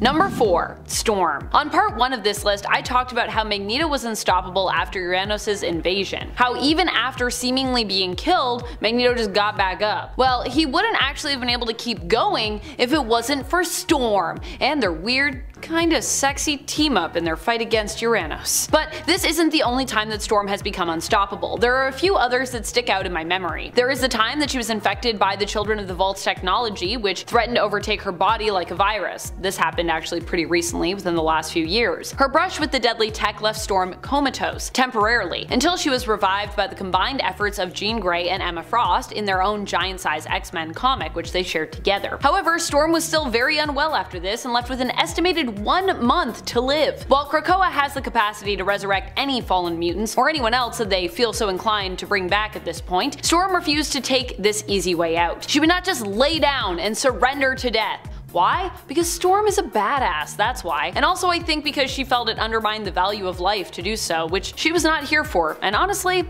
I want to back her up on that one. Instead, Storm attempted to fight back against the infection, venturing into the often bigger on the inside lab known as the World in her own giant-size issue in an attempt to find something that might help her. Storm and her teammates did succeed in this, separating the virus from Storm and restoring her health, and proving that even in the face of death, Storm generally refuses to back down. Getting close to the end in number 3, Squirrel Girl. Okay, I mean, there's a whole series called The Unbeatable Squirrel Girl, so I think that you kind of deserve to be on the list. The solo series debuted in January of 2015 and ran for 8 issues and was relaunched in October of 2015 as part of Marvel's all-new, all-different Marvel branding, and was published through to November of 2019 with 50 issues for a total of 58. Both series were written by Ryan North, but in issue number 4 of volume 1, Squirrel Girl literally stops Galactus from coming after Earth by being friends with him.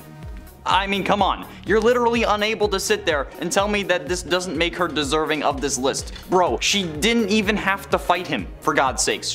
That's actually insane, dude. She just talked the Devourer of Worlds into not going after Earth. Plus, I know that you all love Squirrel Girl, okay? I may not have been here for a while, okay, but I know that much. I also know that saying anything against the Hulk will get me mean DMs for 3 years, but hey, at least you love Squirrel Girl. And honestly, after reading this issue, I have to say I agree. It's pretty freaking nuts. Yes, I made the pun, alright? You were all waiting for it, I hope. Number 2, Punisher. The Punisher truly is a man who never backs down. I mean, we even see this bizarrely enough reflected in his interaction in the comics with Archie Andrews, who was also on this list. Punisher is willing to venture kind of into a totally different world in order to apprehend a criminal. And he succeeds, after of course mistaking Archie for the criminal, but that of course is easy to do when you consider how similar he looks to the man that Punisher was after. Punisher is so committed to catching the evildoer, he resorts to food fight tactics. And for Frank Castle, who often prefers to fight with guns, you better bet that's commitment. That's unstoppable when you're willing to throw a cake at someone. And finally, in at number 1, Scarlet Witch. Considering how the entirety of House of M is meant to be about how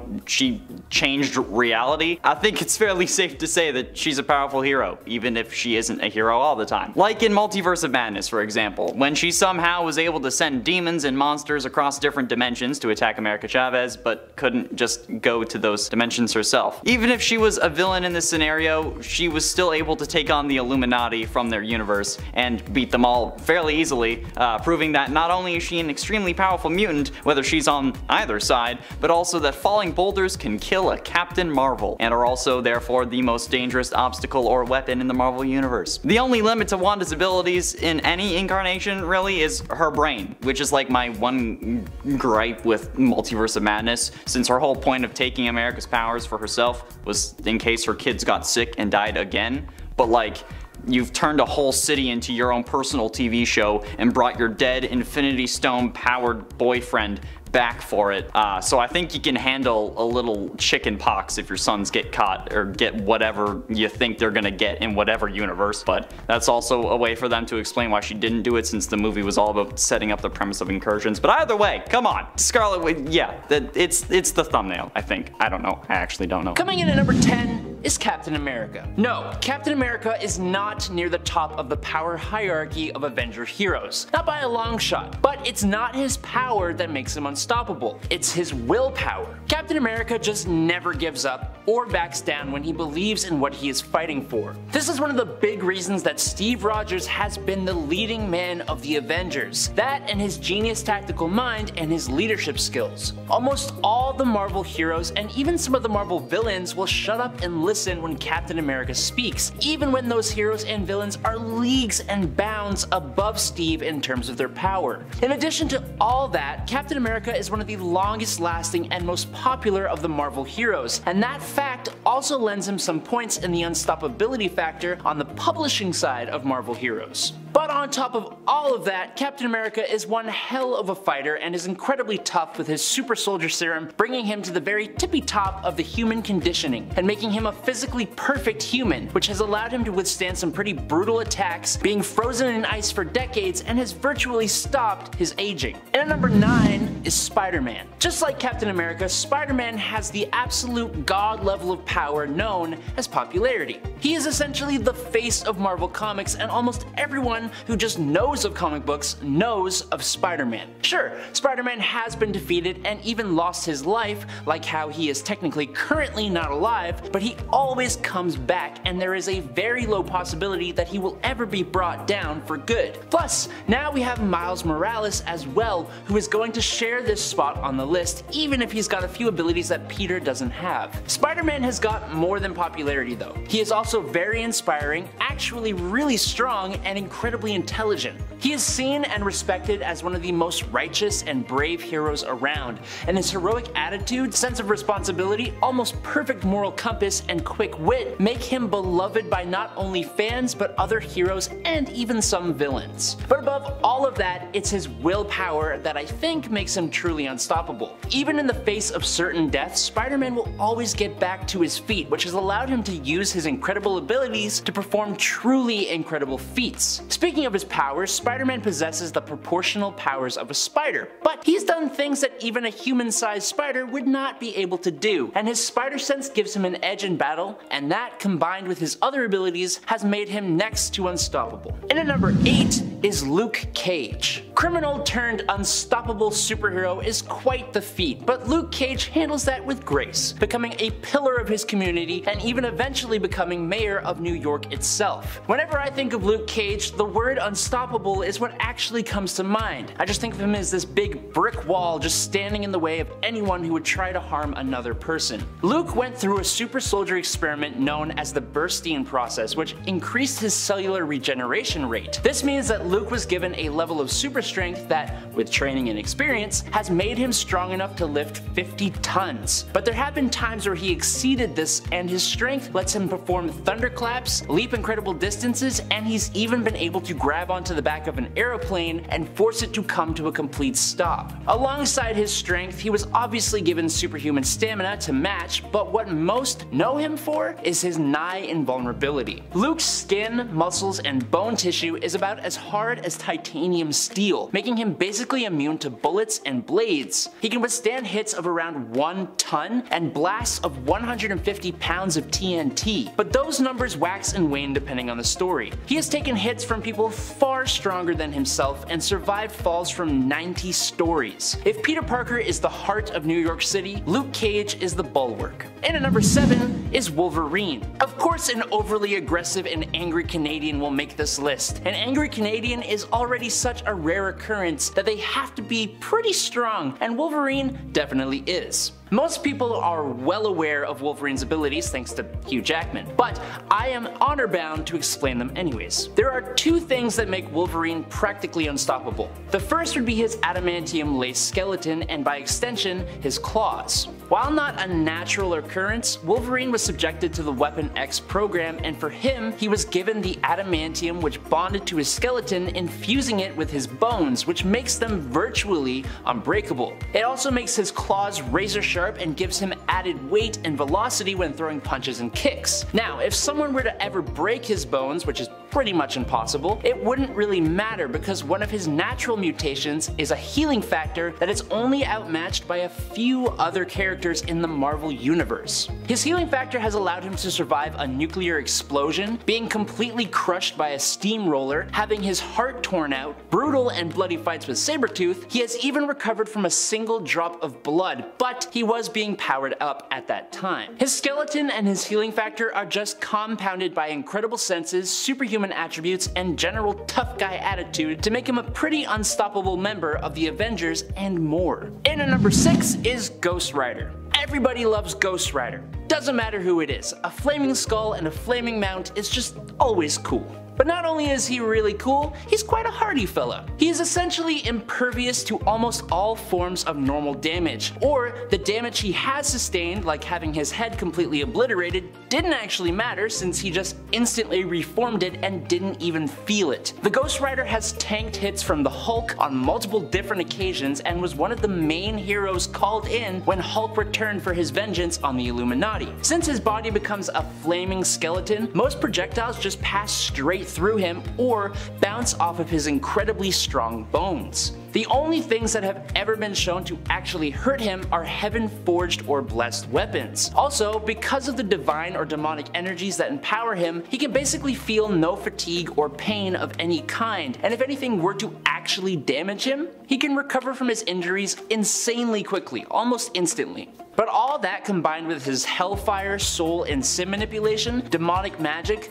fallible penance stare, and other insane abilities makes Ghost Rider someone who most villains, and even heroes, fear even on their best days. At number 5 is Carol Danvers. Whether you love or hate Carol Danvers, there is no denying this energy-wielding superhero is an absolute powerhouse. Carol was the head of security at NASA when she was accidentally subjected to the Psyche Magnetron machine, which imprinted her with energy from Mar-Vell's Kree negabands. This basically means she was given superhuman strength that allowed her to support the weight of a dead celestial, super stamina that lets her exert herself for 24 hours before getting tired, superhuman durability to withstand planet-destroying explosions, superhuman agility and reflexes that are next to instant, a regenerative healing factor that exceeds Wolverine's and can be extended to others, self-propelled flight at 3 times the speed of sound, even in the vacuum of space, and flash precognition that allows her to randomly subconsciously anticipate the moves of her opponents. But all of this is somewhat secondary to what is arguably her main power, the ability to control, absorb, and manipulate energy of a whole bunch of different kinds. This extends to let her project her spirit,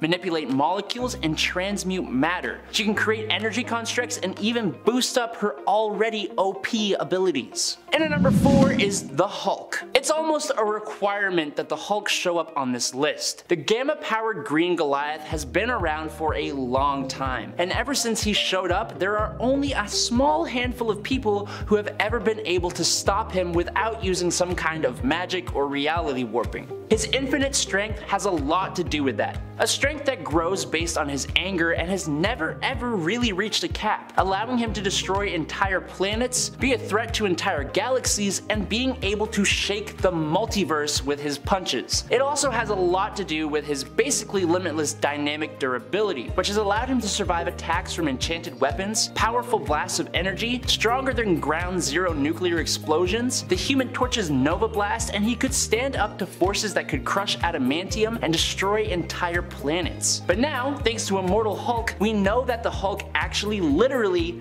cannot die, coming back from the below place through green doors. Actually, in that story we even get to see an alternate future where the One Below All uses the Hulk to destroy literally everything in existence. And the Hulk is still showing more and more of his potential, with the reveal of the Titan personality that was able to fire energy blasts and is utter nightmare fuel. And at number 3 is the Scarlet Witch. As a natural conduit of one of the most powerful forms of dark magic, chaos magic, the Scarlet Witch, Wanda Maximoff, is one of the most terrifyingly powerful beings in Marvel Comics. Using her chaos magic, Wanda has the very powerful ability to alter reality, which she has used to create her own children, bring the Avengers to their knees and even completely end a few of them, and even rewrite all of reality to make mutants the dominant species for a while before wiping a ton of them out. When she was born, Wanda had a natural affinity for magic. Now this was boosted up by the gift or curse of chaos magic given to her by Chthon, the old god of chaos, which was then boosted up again by the experiments of the High Evolutionary at Wundagore Mountain, which gave her an even deeper connection to magic. She can channel energy from other dimensions and from entities like Chthon, Sidorak, and Morrigan, and is considered to be the nexus being of the universe. Most magic users could make this list, but few of them can do what the Scarlet Witch can do. And at number 2 is Thor. Thor, Odin's son, the Asgardian god of thunder, is one of the most powerful heroes on the Avengers roster. Whenever anyone talks about Avengers level threats, one of the key elements of that is whether Thor can handle the situation alone. In both the comics and the MCU, Thor and the Hulk are repeatedly given reasons to not be able to show up so that certain storylines can actually be compelling. Specifically, I'm talking about Civil War, where Thor had to deal with Ragnarok back home on Asgard, overpowered. And that was all because if he was on Earth during Civil War, whoever had him on their side would automatically win. Being the son of Odin the Allfather and Gaia, an old god, Thor has all the incredible powers of the Asgardians, but boosted to a whole other level thanks to his mom. As the god of strength as well as thunder, he is one of the strongest Marvel characters, being able to either defeat or stalemate astronomically strong beings like the Midgard Serpent, the Hulk, the Silver Surfer, Gladiator, and Hercules. His stamina lets him basically fight forever, and he's next to completely invulnerable. Not to mention his weather and energy manipulation and the use of his hammer. Even when he isn't in the possession of his hammer though, and is just Thor Odin's son, he is still a force to be reckoned with, and, especially recently, he keeps getting more and more power boosts, like when he was Rune King Thor, or now that he's Allfather Thor, which gives him the Thor Force. And he's gone even beyond that when he became the Herald of Galactus. There's a lot more to Thor, but I think I've said enough. And finally, in at number 1 is the Sentry. With the power of 1,000,000 exploding suns, Robert Reynolds, the Sentry, is not just another Marvel version of Superman. In my opinion, he is even cooler than Superman, and you can get at me in the comments for that. The Golden Sentry Serum gave Robert Reynolds more than just the highest level of strength in the universe, the ability to move and fly faster than the speed of light or just straight up teleport, and near invulnerability. The Sentry also has molecular manipulation abilities that have allowed him to defeat the Molecule Man, photokinesis which allows him to shine brighter than the sun, turn completely invisible, and produce blasts of light from his hands and eyes that could burn the Hulk's skin and level whole city blocks. He also has psionic abilities that he uses to hold himself together, implant his memories in others, erase memories, and stop the Hammer of Thor. He also has biokinesis abilities that have let him heal others, resurrect himself, reconstitute his molecules, and as the Void, give others cancer. Speaking of the Void, that is a whole other dark side to this hero that is intrinsically tied to his existence, which is not only incredibly powerful in its own right and makes the hero 10 times more interesting, but when the Sentry combined with the Void, this godlike being somehow got a huge power boost. And in at number 10 is Superman. We are kicking off this list with what everyone would expect to see, because it's just not interesting to have him any lower. That's my reasoning and I'm sticking to it. Superman is the baseline. He is what we compare almost all other DC superheroes to when we are talking about power. Superman at his base level can destroy planets, tank hits from just about anyone including Darkseid himself, and he has a whole plethora of abilities that some are even forgotten when writers use Superman in a story. But the thing about Superman is that he almost has no upper limit. If this guy wants to, he will fly into not only our sun, but multiple suns throughout the universe to drink up their radiation in order to gain a massive power boost. He's been able to break the barrier between dimensions, and in some stories he has existed until the very end of the universe, splitting himself into multiples so that he can be a hero for the entirety of that universe, although that wasn't technically canon. The point is, while he is arguably without equal because of the fact that he has no real limit, there are a few members of the League who could give him a run for his money. In at number 9, Shazam. With the mystical power of 6 gods, Shazam is not just said to be the physical equivalent to a baseline Superman, but he can almost definitely take on Superman himself, as the Man of Steel has no resistance to magic. Shazam has actually proved himself to be faster than, and also able to knock out Superboy Prime, who is one of the most powerful versions of Superman ever, able to shake reality with punches, that kind of thing. But this isn't a list about people who can take on Superman. Batman has stated that Shazam is one of the most powerful beings on planet Earth for a reason. He has KO'd the god of evil and father of Darkseid, Yuga Khan, with one punch. And speaking of gods, Shazam has been able to defeat the DC versions of Ares, Atlas, and Thor, all of whom are incredibly powerful gods. While he is astoundingly strong, fast, and durable, Shazam's true potential, I think, comes from his natural affinity for magic, which can potentially allow him to do almost anything, which I know to be true because of another magic-wielding leaguer. Number 8, Zatanna. A lot of people sleep on Zatanna, and that's a mistake. Zatanna is part of the Homo Magi race, giving her a genetic talent for magic that makes her one of the greatest magic users in the multiverse. Zatanna was born with magic, but she's not limited by that. With the addition of learned magics, Zatanna can cast a whole multitude of spells that allow allow her to do things like travel dimensions, summon objects and beings, perform telekinesis and advanced telepathy, redirect and return attacks, mess with the weather or even time of day, manipulate her own size or transform into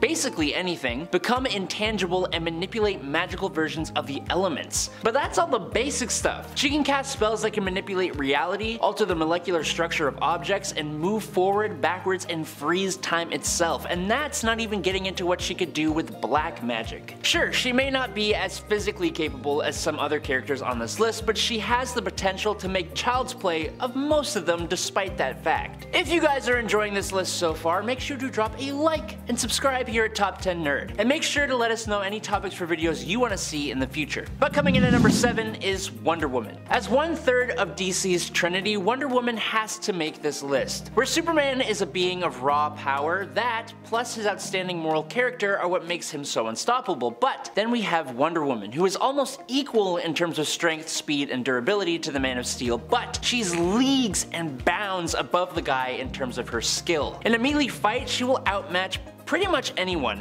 and she will be quicker than almost anyone, including Superman, because she doesn't even need to think when fighting. She's just a natural. I don't think we can actually show it, but my favorite Wonder Woman panel, which I think comes from Injustice, is literally her snapping Superman's arm using her elbow while he screams in pain and Harley Quinn is in the background like rooting her on. It's fantastic. But even in regular continuity, she's been able to last a hot minute against a mind-controlled Superman who was not holding back, and she could have even taken him down if she wanted to. And then we talk about Death Metal, where Wonder Woman got powered up to the point she was taking on beings of cosmic levels of power using a magical chainsaw. Then she went on to Valhalla, of all places, but even managed to get out of there and come back to Earth. And that's the other thing.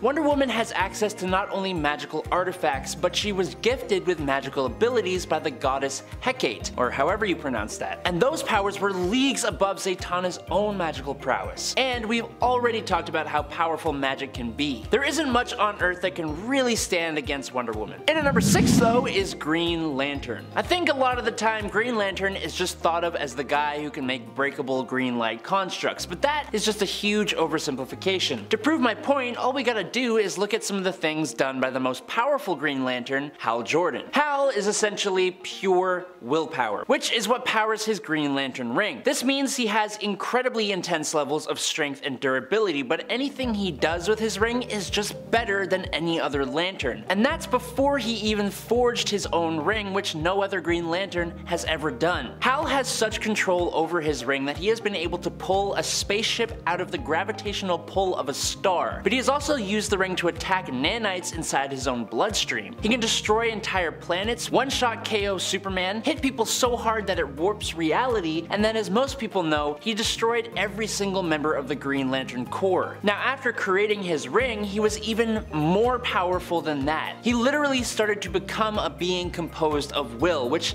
doesn't even really make sense, but means he can't really die. He obliterated Sinestro, who was powered up by Parallax. He moved so fast he broke the Speed Force barrier, tanked a massive blast from Mogo, who was a Green Lantern that's a planet, and Mogo was being boosted up by hundreds of other lanterns when that happened. And he created hard-like constructs that were actually alive and couldn't be beaten by the Green Lantern and Sinestro Corps combined. Absolutely insane. Halfway through, in at number 5, Bloodstorm. A street thief living in the streets of Egypt, the mutant Ororo Munro sealed her fate when she attempted to pickpocket a man who turned out to be Dracula. She eventually managed to free herself from the vampire's control and found a new purpose among the X-Men. Unfortunately, her thirst for blood overpowered her, which resulted in her killing at least both Beast and Professor X. Scott and Ororo developed romantic feelings for each other, but Scott was hesitant to act on them since he expected to return to his proper time along with the rest of the young X-Men. But also, you know, she's a vampire. This ain't Twilight. During a date though, Storm started to convince Scott to pursue his feelings, but the couple was attacked by Ahab and his hounds. During the ensuing fight, Bloodstorm was impaled by Ahab with his silver-coated spear. Fueled by rage, Scott got the upper hand, forcing Ahab to retreat, but Scott ended up having to carry Bloodstorm's corpse, and his arms dissolved into dust. Yeah. In addition to the powers of Storm from Earth 616, Bloodstorm can also shapeshift into a mist or a flock of bats, and can hypnotize people into doing her bidding with only a gaze, cause, you know, female vampires. She also feeds on a consenting Scott in an attempt to satiate her hunger and prevent her from going dark again. Only feed on those who consent. And at 4, New Exiles Rogue. Rogue's powers can be difficult to explain. Actually, not really. Simply put, Rogue's powers allow her to absorb powers from other people, even people who aren't super. She absorbs like memories and stuff. But she isn't really able to control it. She has slight control over her powers, but not enough to make her scary OP. However, the same cannot be said for the Rogue introduced in New Exiles, since this version of Rogue has complete control over her powers, technically speaking, since she can only absorb powers through skin-to-skin contact on her hands rather than her whole body, so if she just wears gloves, she's fine. She can also recall powers from people that she has already touched, which sounds weird now that I'm thinking about it, but still, this is freaking nuts. Imagine just like going around to like a mutant prison or whatever in the raft and just like high-fiving every villain there. You'd gain their abilities, right? And then just boom, you're basically a god. Even if you did that with the X-Men or the Avengers, but like not the Hulk, because I don't want to be like a giant green behemoth. But like maybe I would just like, I wouldn't have to turn into one, I'd just like have his super strength while he's in Hulk form. And I don't know how that would realistically work, okay? But it still sounds wicked. Getting close to the end, into number 3, Mutant X Professor X. Charles Xavier of Earth 1298 believed in harmony between man and mutant, formed along with his friend Magus the X-Men, and led the team towards that peaceful goal. However, the day they fought the Shadow King, everything changed. The good in Xavier was corrupted, and he left the team to explore his powers further. When he returned, it was during an attack by the Juggernaut. Xavier fired a blast at Juggernaut, but it missed and killed Magneto's lover instead. Xavier left the X-Men for good after that, and traveled the world seeking out telepaths who he captured and incarcerated around the globe, because of course he would. Xavier was also able to take over S.H.I.E.L.D. and absorbed a load of telepaths' powers into himself. This, in combination with the corruption from the Shadow King, amplified Professor X's powers to an unknown extent. But I think it's safe to say that that's pretty damn terrifying. Man, imagine Rogue absorbing those powers. Man, she should have been higher on the list, the hell? But ultimately, in number 2, X-Men The End, Jean Grey. To say that the X-Men stories revolve around Jean Grey would be a slight overstatement, but in essence they always seem to at some point be trying to fight off the Phoenix Force from corrupting Jean or having to deal with her evil version. However, the version of Jean from the X-Men The End is the most powerful version we've seen, having fully embraced the Phoenix Force and merged with her evil doppelganger or clone or whatever the hell it is. The End stories revolve around various characters meeting their end or having some stories come to an end, which we can see when Cassandra Nova attacks the X-Men and the Shi'ar Imperial Guard. She then begins to erase Xavier's mind. Marvel Girl summons her residual Phoenix Force energies and engages Cassandra in psychic battle, but Jean Grey, once again the Phoenix, uses her powers to heal Cable when suddenly she and Cyclops are killed by a psionic blast fired by a mind-controlled Marvel Girl. So, RIP. Cassandra's astral form leaps out of Marvel Girl's mind and merges with the Phoenix Force, and there's a whole lot more to the story though, so if you're interested in it, I highly recommend reading it because that will do it way more justice than I can. Oh, damn. Finally, in number 1, Brother Mutant. Brother Mutant was created in the Exiles universe of Earth 127 and made his first appearance in Exiles number 85 from 2006. Brother Mutant was an amalgamated being created when the Scarlet Warlock tried to imbue Magneto with the adamantium-laced skeleton of Wolverine and failed, causing Wolverine, Magneto, Quicksilver, Mesmero, and Scarlet Warlock to merge into a single being, which is ironic because that ends up in essence giving Magneto an adamantium-laced skeleton, since Brother Mutant was capable of using the combined powers of all 5 characters who inhabited him, which is absolutely nuts considering how a gender-bent Scarlet Witch was combined with Quicksilver, Magneto with Wolverine's healing factor and claws. So yeah, I'm sure you can see why this guy is number 1. Various James Howletts from other realities were dispatched by the Timebreakers to stop Brother Mutant, but were unsuccessful, only defeating him when the Exiles and one last group of Wolverines just wrecked him, I guess. Imagine Rogue absorbing these powers. The Rogue should have been number 1. What am I